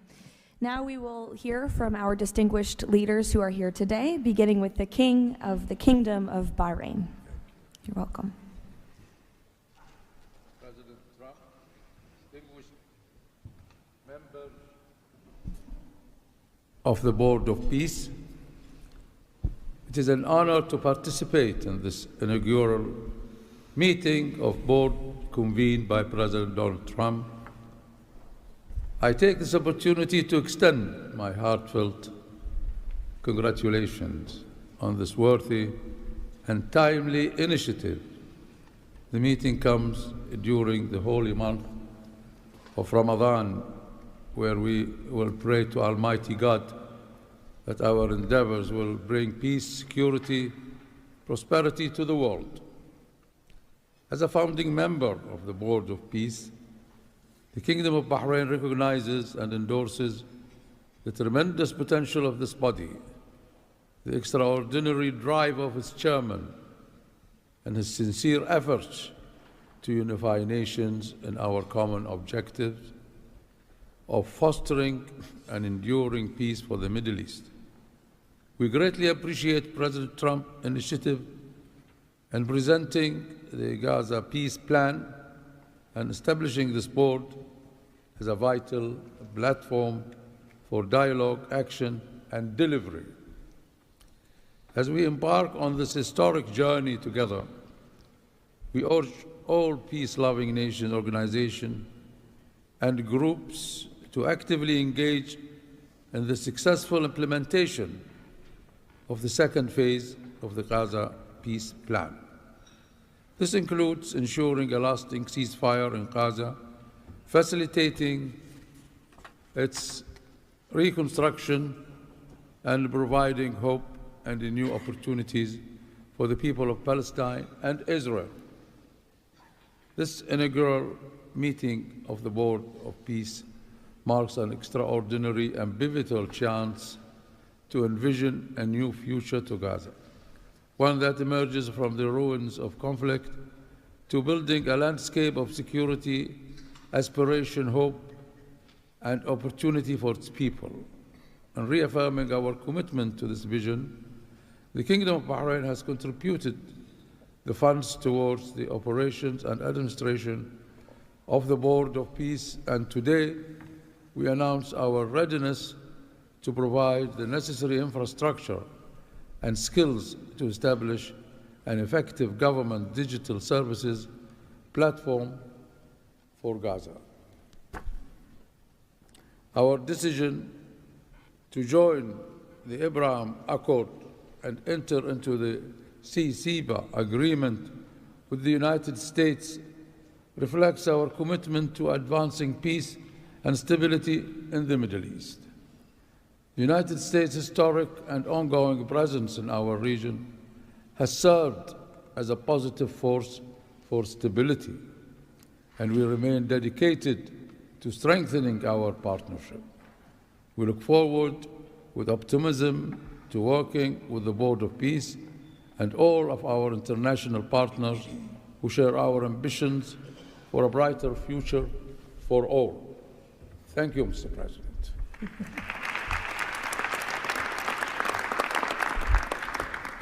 Next, the President of the Republic of Kazakhstan.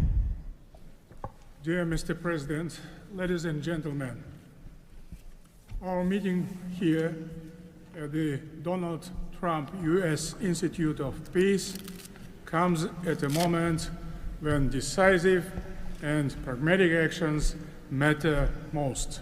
In fact, it's about making durable peace through practical, target-oriented measures, but not through endless conferences with wishful resolutions.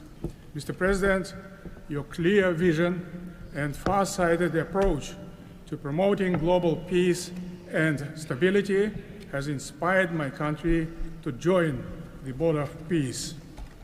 The Board of Peace is widely expected to respond directly to new realities by reinforcing existing multilateral efforts.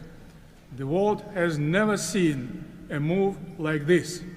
It is absolutely unprecedented because, in essence, peace through construction is a very innovative concept or project, and it has every chance to become a reality by our joint efforts. Therefore, Mr. President, I acknowledge and accept your conviction that lasting peace must be built on concrete actions. As our first step, we are ready to contribute a significant amount of cash finance directly to the Board of Peace without any delay. Kazakhstan is also keen to be part of the restoration and construction process through international companies with strong credentials. The program, mostly funded by our government, may include the construction of infrastructure, housing, residential complexes, schools, hospitals, and other important civilian facilities, as well as the rubble clearance. We pledge to fully accomplish our financial commitment toward the board. As one of the world's major producers of wheat, Kazakhstan is ready to provide humanitarian assistance to enhance food security in Gaza and beyond. Kazakhstan plans to provide 500 scholarships to Palestinian students to pursue academic programs in our universities over a 5-year period. We can share our internationally recognized e-government expertise and other digital solutions. Kazakhstan is willing to support the ISF by deploying military units, including medical units, and sending our observers to the Civil Military Coordination Center. Sustainable development in the Middle East requires new ways to promote peace, cooperation, and trust across the region. That's why Kazakhstan has joined the Abraham Accords. This crucial move is fully aligned with the noble mission of the Board of Peace. Both of them may constitute a solid basis for joint efforts to promote peace and security in the Middle East and to foster economic, humanitarian cooperation in the region and even beyond. Given the global nature of the board's agenda, Kazakhstan is committed to providing practical support, including through hosting meetings at different levels and scales. I also would like to propose to establish a special President Trump's Award of the Board of Peace to recognize his outstanding peace-building efforts and achievements. I am confident, Mr. President, that under your strong leadership, the Board of Peace will successfully deliver its great noble mission. Thank you. Next, the President of the Republic of Uzbekistan. Уважаемый господин президент Трамп, ваше превосходительство, позвольте выразить искреннюю признательность президенту Соединенных Штатов Америки Дональду Трампу за созыв инаугурационного заседания Совета. Несомненно, сегодняшний саммит – это результат политической воли и прагматизма президента Трампа. Узбекистан поддержал миротворческую инициативу о создании Совета мира и твердо заявил о намерении принять практическое участие в ее успешной реализации. Убежден, что работа Совета позволит сформировать благоприятную обстановку для экономического и социального восстановления сектора Газа. При этом любой механизм внешнего управления должен непременно опираться на внутреннюю поддержку населения сектора. Скоординированные усилия всех сторон позволят обеспечить устойчивость постконфликтного процесса и создание условий для скорейшего восстановления Газы. Подчеркну, что Узбекистан готов внести посильный вклад в возведение жилых домов, детских садов, школ и больниц. Уважаемые друзья, символично, что нынешний саммит проходит в Институте мира имени Дональда Трампа. Наша встреча является ярким проявлением международной солидарности, миротворчества и общего стремления к улучшению ситуации на Ближнем Востоке. Мы должны использовать эту историческую возможность для построения новой Газы с процветающей экономикой и достойным условием жизни для всего населения. Благодарю за внимание.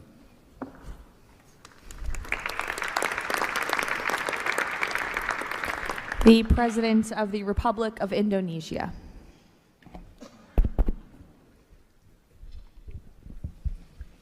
President Trump, distinguished delegates, Indonesia, from the first day that we studied President Trump's 20-point plan, we completely agree and we are fully committed to this plan. And that is why we joined the Board of Peace. We are committed to its success. We know there will be a lot of obstacles, there will be a lot of difficulties, but we are very optimistic. With the leadership of President Trump, this vision of real peace will be achieved. There will be problems, but we will prevail. We will achieve our dream of peace in Palestine, peace, a lasting and peaceful solution for the Palestinian problem and in Gaza. The achievements of the ceasefire is real. We commend this, and therefore we reaffirm our commitment to contribute significant number of troops, up to 8,000 or more if necessary. We are prepared to contribute the troops to take part actively in the international stabilization force to make this peace work. Thank you very much.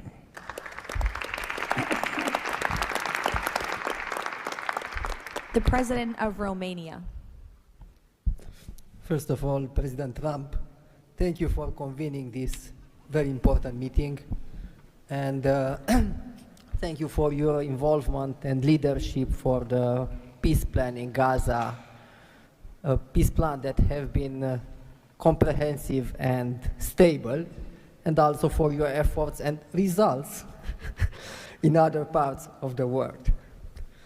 I think everyone desires peace, stability, prosperity in Gaza, but the question is how to act for, and that's why this meeting and this format is important. What Romania can do, first, on the humanitarian situation, we can increase the number of flights in order to extract children with disease and to treat in Romanian hospitals. We've done already, and we can do for 1,000 children and 4,000 family members. Secondly, we had a good expertise in emergency response system like ambulance, fire systems, and we can help in order to rebuild that system, and we can donate some equipment. Third, we already offering some scholarships for Palestinian students, and we can extend the program, and we can help also to rebuild, refurbish the schools in Gaza. And fourth, I think the most important, we had also some expertise. We can help to rebuild the institutions, like police, like justice, like public administration. We have done that in other parts of the world, so we have some expertise. We can contribute with experts, with trainers, and also it's important to say that we have traditionally good relation with Jewish people and with the Palestinian people, so it will help. So we can count on us. Thank you. The Prime Minister of the Republic of Albania. Thank you for inviting me to be part of this journey, Mr. President. The fully aligned bipartisan vote of support this initiative received in our parliament speaks for itself about how honored Albania is to be a founding member of this new organization. Many in Europe say the Board of Peace is meant to substitute the United Nations. It does not look to me like an attempt to replace the UN, but if it helps shake that agonizing giant and inshallah wake it up, then God bless the Board of Peace. Mr. President, we commend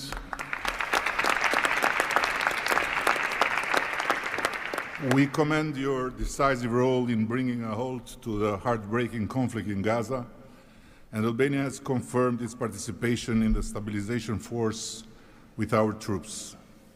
At the same time, I propose that this board invite all countries to contribute directly by building a dedicated public facility for Palestinian children and in doing so, the world would help the children of Gaza, who are the most innocent hostages of the lunacy of Hamas, to grow within the tangible presence of the largest chain of hands humanity has ever joined together. By not only putting the money, but bringing their own architects in this, so the world will transform an wound of history into an oasis of hope, where compassion takes concrete form and the future is shaped around those who deserve it most, the next generations of Palestinians. Albania will be privileged to stand in that chain. Allow me very briefly to draw your attention to another open conflict closer to home, where President Trump's leadership during his first term brought Kosovo and Serbia closer than ever to a final peace agreement. The president of Kosovo was then brutally prevented from traveling to the White House to sign that agreement in the presence of President Trump. And this was the doing of the very same Sicario prosecutor that went after President Trump himself, and for that became worldwide famous.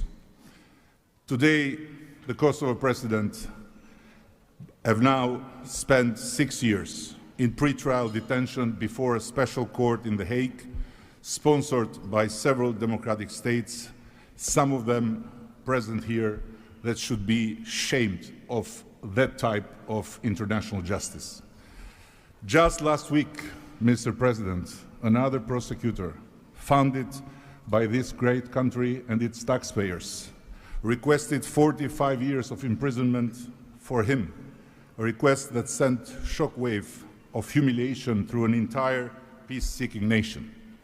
At this moment, only a few months stand between a man who rose from resistance to ethnic cleansing to become a peacemaker and the potentially devastating outcome in a court that has so far failed at every step to uphold the standards of democratic justice. For the sake of God, Mr. President, let's do something before, as you say, very bad things might happen again.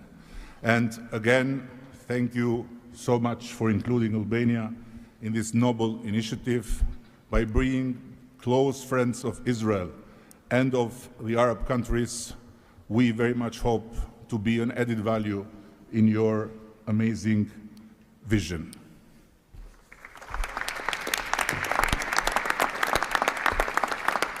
Next, the Prime Minister of Egypt. Your Excellency President Donald Trump, distinguished participants, I thank President Trump for convening this meeting. His Excellency's direct involvement and commitment to promoting peace in the region has been instrumental in achieving an end to the conflict in Gaza, which was previously considered unattainable. Egypt supports President Trump's vision to usher in a new era of peace and coexistence among the people of the region, in which the Palestinian people enjoy the rights to self-determination and statehood in accordance to relevant international resolutions. Egypt also appreciates President Trump's firm position on rejecting the annexation of the West Bank. Egypt supports the mandate of the Board of Peace as a principal framework for governing the transitional period in Gaza. It is necessary to fully empower the National Committee for the administration of Gaza to function effectively from within and throughout the Strip. Also, preserving the institutional and geographical link between the West Bank and Gaza is vital for the Palestinian Authority to eventually resume its role in Gaza. Within the framework of Egypt's support to President Trump's plan, Egypt will continue its effort to train Palestinian police personnel to maintain security within the Strip. Egypt values President Trump's position rejecting the deportation of the Palestinian people from Gaza as reflected in the 20 points plan, and stresses the importance of initiating early recovery projects in the whole of the Strip in a manner that preserves its geographic unity. Let us consider today's meeting as initial step in advancing these objectives. Again, thank you, Your Excellency President Trump. Thank you. The Prime Minister of the State of Qatar. Thank you. Mr. President, distinguished members of the Board of Peace, thank you for convening this meeting under the banner of peace. Qatar reaffirms its commitment to the Board of Peace as it was committed to the very first day of the mediation efforts. From that day until the end, when we have witnessed in that historical moment in Sharm el-Sheikh the signing of this agreement together with our partners. For decades, this conflict has burdened our region and the world, and our responsibility remains to achieve a just and lasting resolution. The board, under the President Trump leadership, will advance the full implementation of the 20 points plan without delay, ensuring fairness and justice for both Palestinians and Israelis. In this spirit, Qatar pledges $1 billion in support to the board mission aimed at reaching a final resolution that fulfills Palestinian aspiration for the statehood and recognition, and the Israeli aspiration for security and integration. We will also continue our humanitarian coordination together with our UN partners and the Board of Peace. Thank you very much. Thank you. The Deputy Prime Minister and Foreign Minister of the UAE. Mr. President, thank you for gathering us today. I really hope that the beginning of Ramadan will give us all guidance towards peace, coexistence, and living in prosperity with each other. Mr. President, just over 5 years ago, you with your friend, my president, Sheikh Mohammed, and the Prime Minister of Israel launched the Abrahamic Accords. And since then, we've managed not only to work with you, with Israel, towards a better future for the region, but even when October 7th took place, the UAE managed to work with Israel in providing, since the war started, almost $3 billion of assistance to the Palestinian people in Gaza.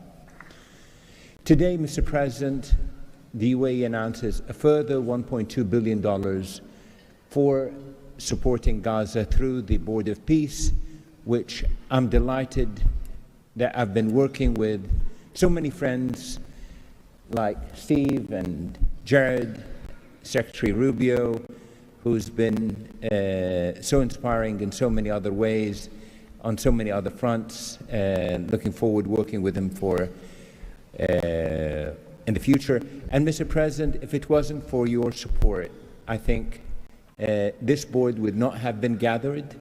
We would not have had the meeting in New York to end this war, when you gathered 8 leaders of the region to end this war. So, Mr. President, during Ramadan, we pray for your success. Thank you. Thank you. The Minister of Foreign Affairs of the Kingdom of Morocco. Thank you. Mr. President, His Majesty King Mohammed VI welcomes and supports your vision and leadership to foster peace and prosperity around the world, and in particular in the Middle East. Thanks to your peace plan for Gaza, a ceasefire was achieved, a tragic war was ended, lives were saved, and a pragmatic and forward-looking approach to rebuild Gaza was crafted. Today, as a committed founding member of the Board of Peace and upon instructions of His Majesty King Mohammed VI, Morocco is pledging the following in honor of the President Trump's visionary peacemaking. 1, Morocco has already made the first ever financial contribution to the Board of Peace. 2, Morocco is ready to deploy police officers and train policemen from Gaza. 3, Morocco will deploy a high-ranking military officers to ISF Joint Military Command. 4, Morocco will deploy a military field hospital. 5, Morocco is ready to lead a de-radicalization program to fight hate speech and promote tolerance and coexistence. To conclude, allow me, Mr. President, to briefly highlight 4 elements. The conditions set in phase 2 of the your 20-point plan should be met for the success of our action. Preserving stability in the West Bank is crucial. The Palestinian ownership is important through legitimate institutions. Lastly, you are, Mr. President, the only leader able to bring peace to the Middle East. We hope that the stabilization of Gaza will help launching a global and genuine peace process based on the two-state solution. Thank you. Thank you. The Minister of Foreign Affairs of the Republic of Turkey. Mr. President, distinguished participants, after 2 years of immense suffering, ceasefire in Gaza has been achieved thanks to President Trump's personal engagement and our collective efforts. Yet the humanitarian situation remains fragile, and ceasefire violations continue to occur. A prompt, coordinated, and effective response is therefore essential. President Erdogan remains fully committed to Gaza's security, stabilization, and recovery. Turkey has already been providing immense amount of humanitarian assistance to Gaza. We can also contribute meaningfully to the rehabilitation of health and education sectors, as well as the training of the police force. In addition, we are prepared to provide troops to the International Stabilization Force. Mr. President, Turkey will continue to support your efforts towards a just and lasting peace. We remain convinced that the foundation of such peace is the two-state solution. Let us work towards that objective for the benefit of all peoples of the region. Thank you. The Minister of Foreign Affairs of the State of Kuwait. I'll be delivering my statement in Arabic. فخامة الرئيس دونالد ترامب، رئيس الولايات المتحدة الأمريكية الصديقة، رئيس مجلس السلام، أصحاب الجلالة والفخامة والسمو والمعالي، الحضور الكريم، السلام عليكم ورحمة الله وبركاته. أود أنقل لكم تحيات حضرة صاحب السمو الشيخ مشعل أحمد الجابر الصباح حفظه الله ورعاه أمير دولة الكويت، وتمنيات سموه بالتوفيق والنجاح لأعمال هذا المجلس. كما نتقدم بخالص الشكر لفخامة الرئيس دونالد ترامب على جهودها المقدرة والرامية إلى المساهمة في التوصل إلى إنهاء حالة الصراع، بما يؤول نحو إقامة الدولة الفلسطينية المستقلة على حدود 4 من يونيو لعام 1967 وعاصمتها القدس الشرقية، وفقا لقرارات الشرعية الدولية بما فيها القرار 2803 ومبادرة السلام العربية. إننا نجدد دعم دولة الكويت المبدئي والثابت والتاريخي للشعب الفلسطيني الشقيق وقضيته العادلة، ولطالما كانت القضية الفلسطينية ودعمها تشكل أحد ركائز السياسة الخارجية الكويتية، الأمر الذي يحتم علينا دعم كافة الجهود والمبادرات الرامية لإحلال السلام، بما فيها خطة فخامة الرئيس الأمريكي دونالد ترامب ذات النقاط 20، معربين عن أملنا باستمرار نجاح هذا المسار، والذي يظل مرهونا بتكاتف وتضامن المجتمع الدولي. ختاما، مالية بقيمة مليار دولار أمريكي على مدى السنوات القادمة، دعما لجهود مجلس السلام وتأكيدا على التزام دولة الكويت الثابت بدعم كل مسعى يهدف إلى رفع المعاناة عن الشعب الفلسطيني الشقيق وتحقيق الأمن والاستقرار في غزة. والسلام عليكم ورحمة الله وبركاته. Thank you. The Minister of State for Foreign Affairs of the Kingdom of Saudi Arabia. Thank you, Mr. President, distinguished members of the board, distinguished guests. It is a pleasure to be here with you as we embark on a journey towards establishing a lasting and just peace in the Middle East, a peace that results in two states, Israel and Palestine, living side by side in peace and security, a peace that results in transforming our region from death and destruction to hope and prosperity by integrating the region, bringing together its resources and unleashing its potential. The Kingdom of Saudi Arabia, Mr. President, has been seeking peace and justice in the Middle East since for a very long time. In 1981, King Fahd offered the 8-point plan, which was adopted by the Arab world at the summit in Fez, that essentially established or reconfirmed the notion of land for peace. In 2002, Saudi Arabia, the late King Abdullah, launched the Arab Peace Initiative, which was adopted by the Arab world unanimously, as well as by the Islamic world.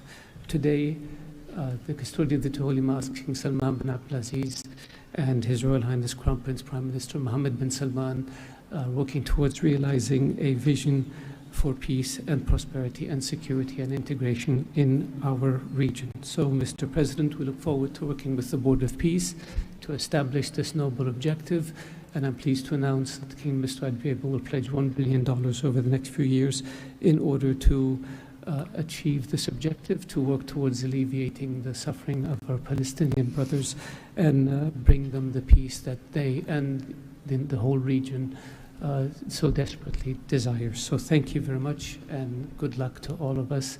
Wassalamu alaikum wa rahmatullah. I know there were a few more leaders who wanted to quickly share a few words, so we will go to the President of the Argentine Republic, Milei.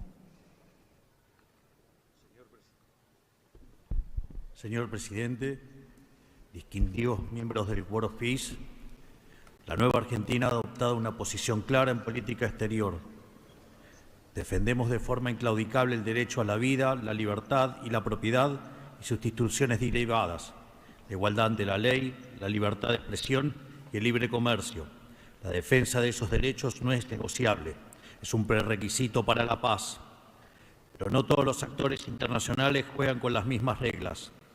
Hay quienes rechazan esos derechos, los pisotean y se benefician de lo que los demás respeten. Frente a ellos, la buena voluntad no alcanza. Necesitamos instituciones con voluntad y capacidad de hacer valer las reglas. La paz duradera no se construye sobre consensos que ceden en lo fundamental. Se construye sobre la determinación de defenderlo, si vis pacem para bellum. La Argentina participa de este Consejo con la convicción de que la paz exige decisión política y una arquitectura institucional capaz de sostener soluciones reales en el tiempo. El presidente Trump ha predicado con el ejemplo, mediando el acuerdo de paz en Gaza, acuerdo que luego ratificó la resolución 2803 del Consejo de Seguridad de las Naciones Unidas. El Consejo de la Paz nace como expresión de ese liderazgo, con el mandato de ejecutar un plan de pacificación y reconstrucción y los mecanismos para hacerlo, entre ellos una fuerza internacional de estabilización. En esta etapa inicial, Argentina está lista para contribuir. Ponemos a disposición la colaboración de nuestros cascos blancos. Nuestra trayectoria en operaciones de paz es un capital probado que ponemos al servicio de la fuerza de estabilización. Creemos en una diplomacia que asume riesgos para alcanzar la paz. Creemos en el liderazgo que enfrenta desafíos complejos con determinación, como el del presidente Trump. Y creemos que la única paz que vale la pena construir es la que descansa sobre los derechos innegociables del hombre. El Consejo de la Paz ofrece un marco para avanzar en esa dirección. La Argentina lo respalda. Muchas gracias. Thank you. The Prime Minister of Hungary, Mr. Orbán. Dear Mr. President, Excellencies, dear colleagues, first of all, let me express the appreciation of the Hungarian people to President Trump for his tireless peace efforts all around the world. Hungary is the only country to be represented here on the highest level among the founding members from the European Union. I represent a country which has been living in the neighborhood of a brutal war for the last 4 years. We all know this war would not have broken out if President Trump had been in office at that time. However, President Trump's return to office offers a great chance to multiply the peace efforts not only in Gaza, but in Ukraine as well. We in Europe understand clearly that the security situation in the Middle East, and especially in Gaza, has a significant impact on the security of Europe. Therefore, our participation in the Board of Peace is not only based on principle, but also on our own security interest. Let me also share with you that there is serious talks going on in Europe about the Board of Peace and its future role. We understand that during the recent decades, international organizations have failed to fulfill their role to preserve peace and stability worldwide. Therefore, new initiatives are needed to bring forward the issue of peace globally. We are sure that President Trump's initiative to establish the Board of Peace is such a step to the right direction. President, we are proud to be among the founding members, and we are happy to be in such a great company. Thank you very much. Thank you. President Peña of Paraguay, who tapped my shoulder, wants to say a few words. Yes, thank you, Caroline. Thank you, President Trump. Thank you for bringing hope again, President Trump. I think that of the many things that you have achieved in the last 12 months as President of the U.S., I think the greatest thing, and I'm probably the youngest head of state here, is hope, President. We have lost hope about solving problems for many, many decades. A system that was broken, a system that was not able to bring solutions. Now we're seeing that thanks from your leadership, we are solving the issues. I come from a country that 160 years ago faced extinction. We went to a war against our neighbor and we lost 60% of our territory and 90% of the male population. So we know on our own flesh the hardship and all the difficulties of war.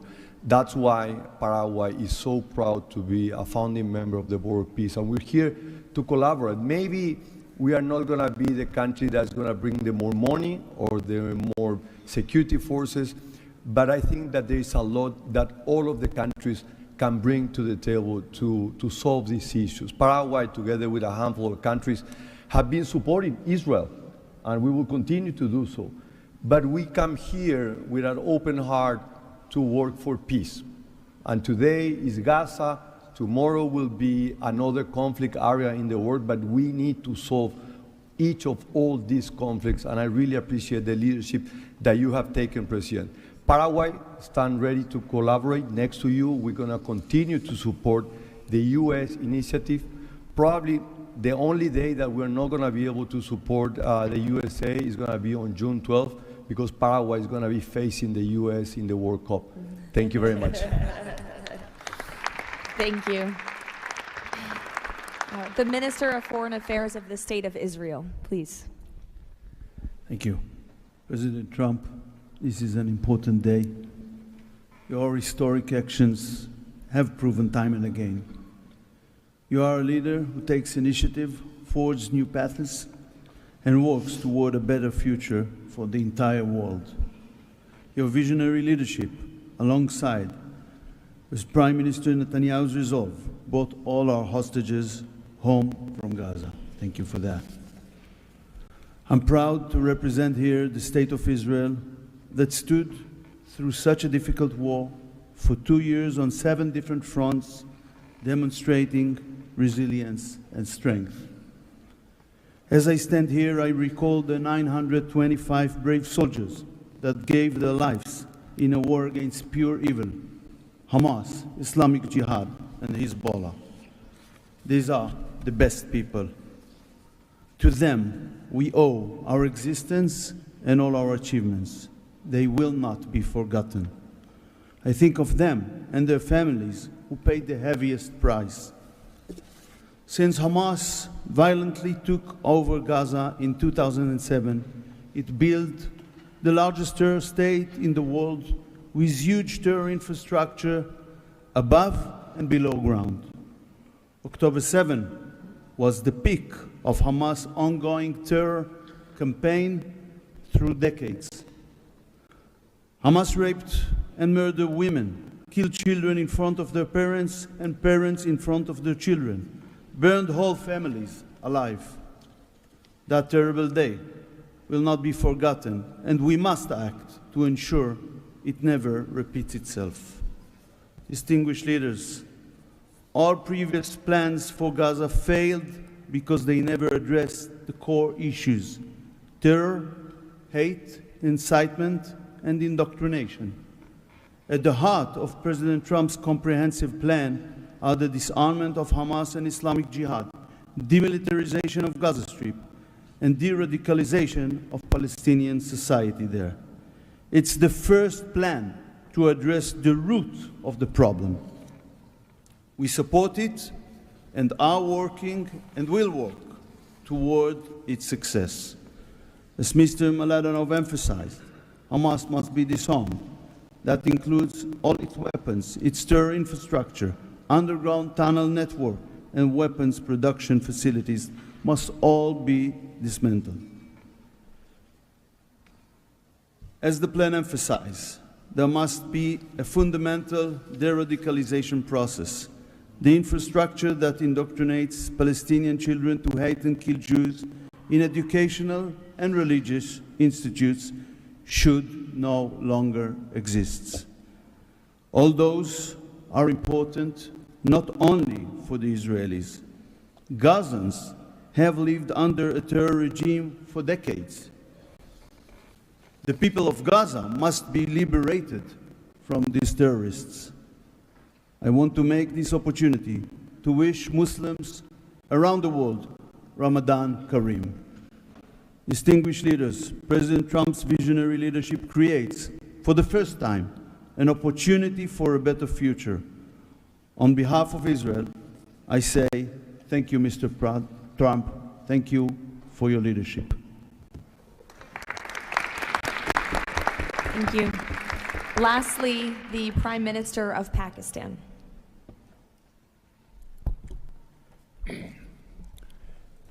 Bismillah ar-Rahman ar-Rahim.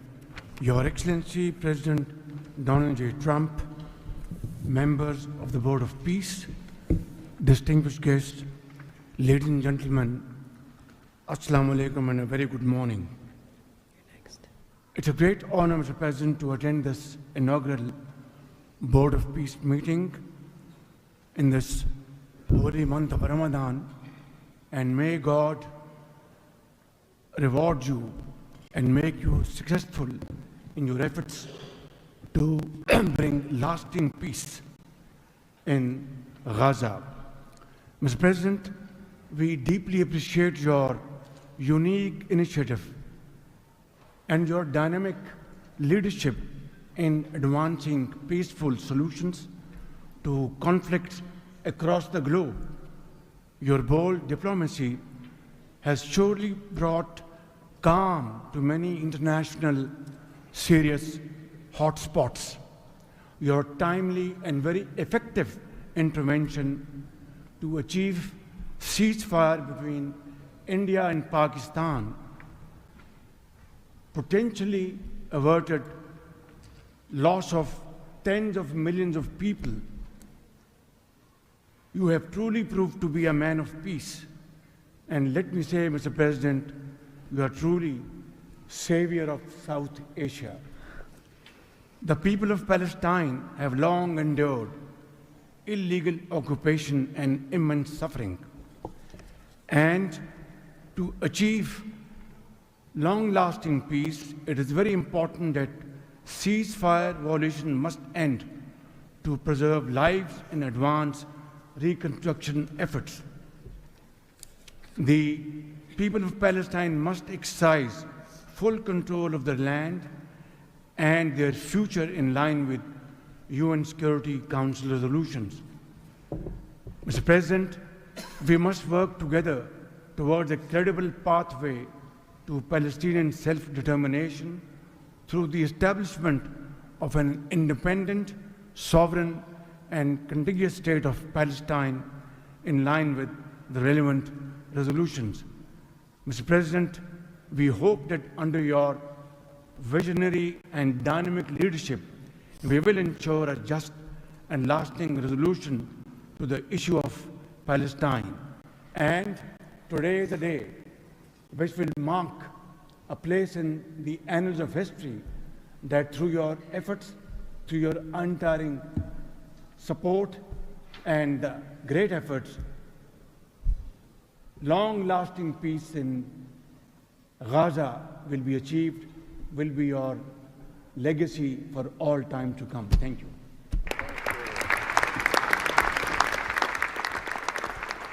Thank you. We will now hear from the president of FIFA, Giovanni, to share more about FIFA's new partnership with the Board of Peace. Thank you, Caroline. Dear President, distinguished leaders, dear friends, I just have 3 quick points I want to mention now. Football, that's the first point, football, or soccer as it is called, here is the world's universal language. It is spoken by 6 billion people, 6 billion fans who have the same feelings. It's about hope, it's about joy, it's about happiness, it's about coming together, and it's about uniting the world. Mr. President, we will unite the world here this summer during the World Cup, but if we truly want to unite the world, we need peace, of course. And this brings me to the second point, because today we announce a true partnership between the Board of Peace and FIFA, and I'm very proud and very happy to announce this. After having heard your presentations in Davos, I was feeling that we need to help, we need to do something. Everyone has to support peace. Everyone in this room, Mr. President, everyone outside of this room who would like to be in this room has to support peace as well. We all have to contribute for this, and that's why FIFA wants to contribute, because we don't have to just rebuild houses or schools or hospital or roads. We also have to rebuild and build people, emotion, hope and trust. And this is what football, my sport, is about. And the third point is that, of course, as you all know, images speak louder and better than words. So we prepared a short video, and you can watch this video. I invite you to look at it carefully. Thank you very much. God bless peace, and God bless the Board of Peace. Ramadan Kareem. Thank you.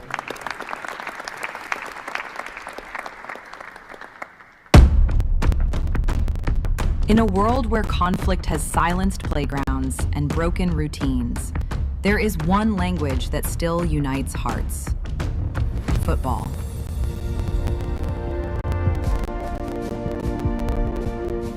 A simple ball, a shared field, a reason to believe again.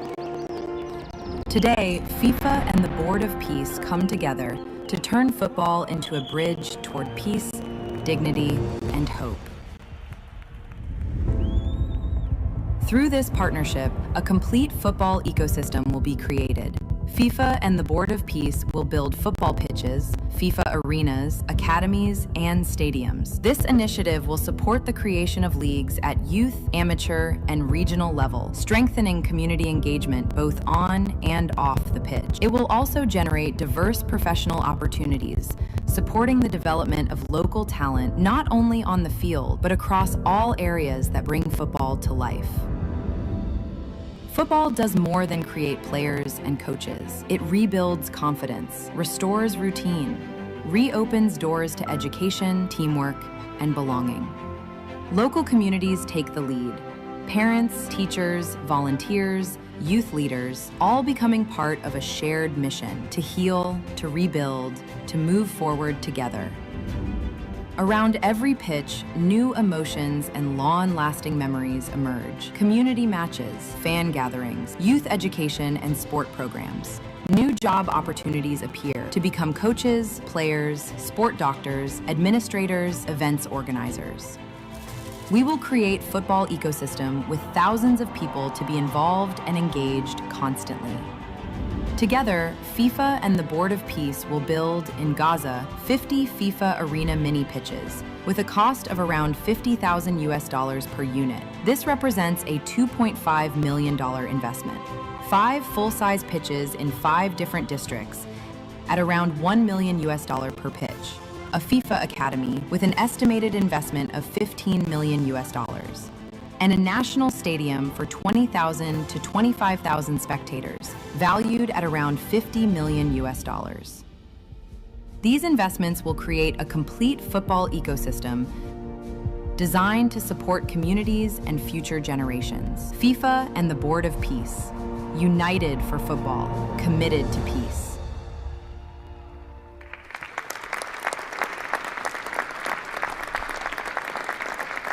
Thank you, Gianni. That's wonderful. In advance of today's meeting, members of the Board of Peace were asked to vote on a resolution establishing the principles of financial integrity and transparency that will guide the board's work, and that resolution has passed unanimously. So now President Trump, as chairman of the board, will sign the resolution in the presence of a quorum of the board.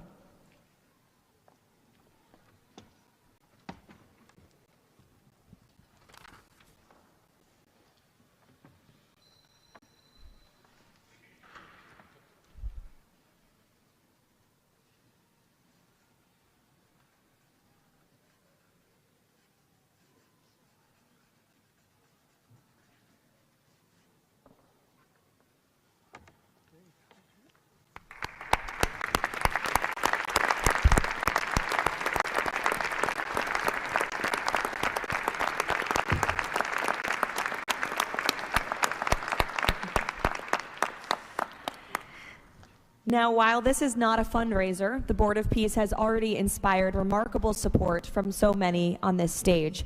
As President Trump announced earlier, total pledges exceed $6.5 billion in relief and rebuilding in Gaza, and thousands of personnel have been committed to help preserve the ceasefire and secure enduring peace. I would like to ask the heads of the following delegations to join President Trump on stage as he signs the fundraising pledges: Albania, Azerbaijan, Bahrain, Egypt, Indonesia, Jordan, Kazakhstan, Kosovo, Kuwait, Morocco, Qatar, Saudi Arabia, the UAE, and Uzbekistan. Please join the President as he signs the fundraising pledges.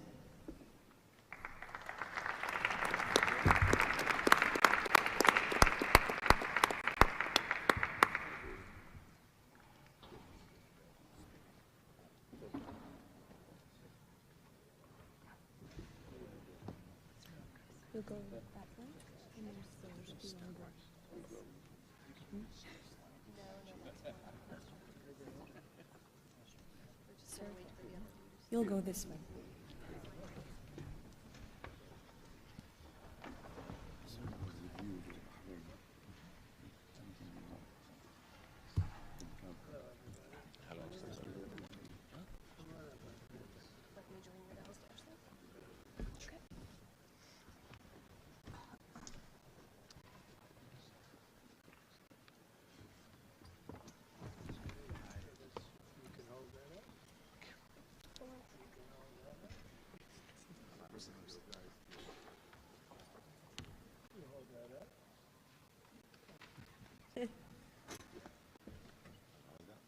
Sure. All right.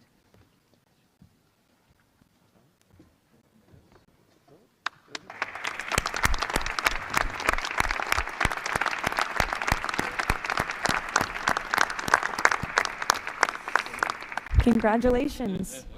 Now, President Trump, if you would like to say a few words to conclude, and then you have the honor of gaveling out the first ever Board of Peace meeting. Well, thank you very much, Caroline. And I will say that this has been, I think, will maybe be one of, if not the most important day of our careers. And we've had some pretty good careers up here, but this is something very special. And we're going to straighten out Gaza. We're going to make Gaza very successful and safe. And we're also going to maybe take it a step further where we see hotspots around the world. We can probably do that very easily. This is a tremendous group of powerful people and brilliant people. And I think that we can do things that a lot of other people would not be able to even conceive of or think of. We will help Gaza. We will straighten it out. We will make it successful. We will make it peaceful. And we will do things like that in other spots. Spots will come up. Things will happen that nobody's even thinking about now and not even conceivable. But we will take care of a lot of things, and we'll work again with the United Nations and bring it back to health. It needs help. It's got tremendous potential, but it needs a lot of help. And I think we can start with doing that pretty soon, Michael. I think we're going to work on that very strongly. We can fix up even the building physically. I love to see beautiful buildings. I like to see buildings fixed up physically, not look like they are in disrepair. We don't like that. So we're going to do a job with the United Nations. We're going to have some very good people, and you have some very good people there right now, but we're going to put some extra people in, and we're going to have it help us. But most importantly for today, the Board of Peace is going to lead the way in Gaza. We're going to make Gaza an example of success and safety and unity. And it's an honor that you're here. And I want to thank the media for being so respectful. You're really amazing. It's given the Board of Peace the respect it deserves. These are the most powerful people in the world, the richest people in the world through their countries. And they have made a tremendous commitment, and the United States likewise has made a tremendous commitment. Thank you to everybody for your involvement, and we look forward to working with you over the years for many, many reasons, many very, very good humanitarian reasons. Thank you all. Thank you very much. Thank you. Thank you. Thank you. Thank you, everybody. Ready?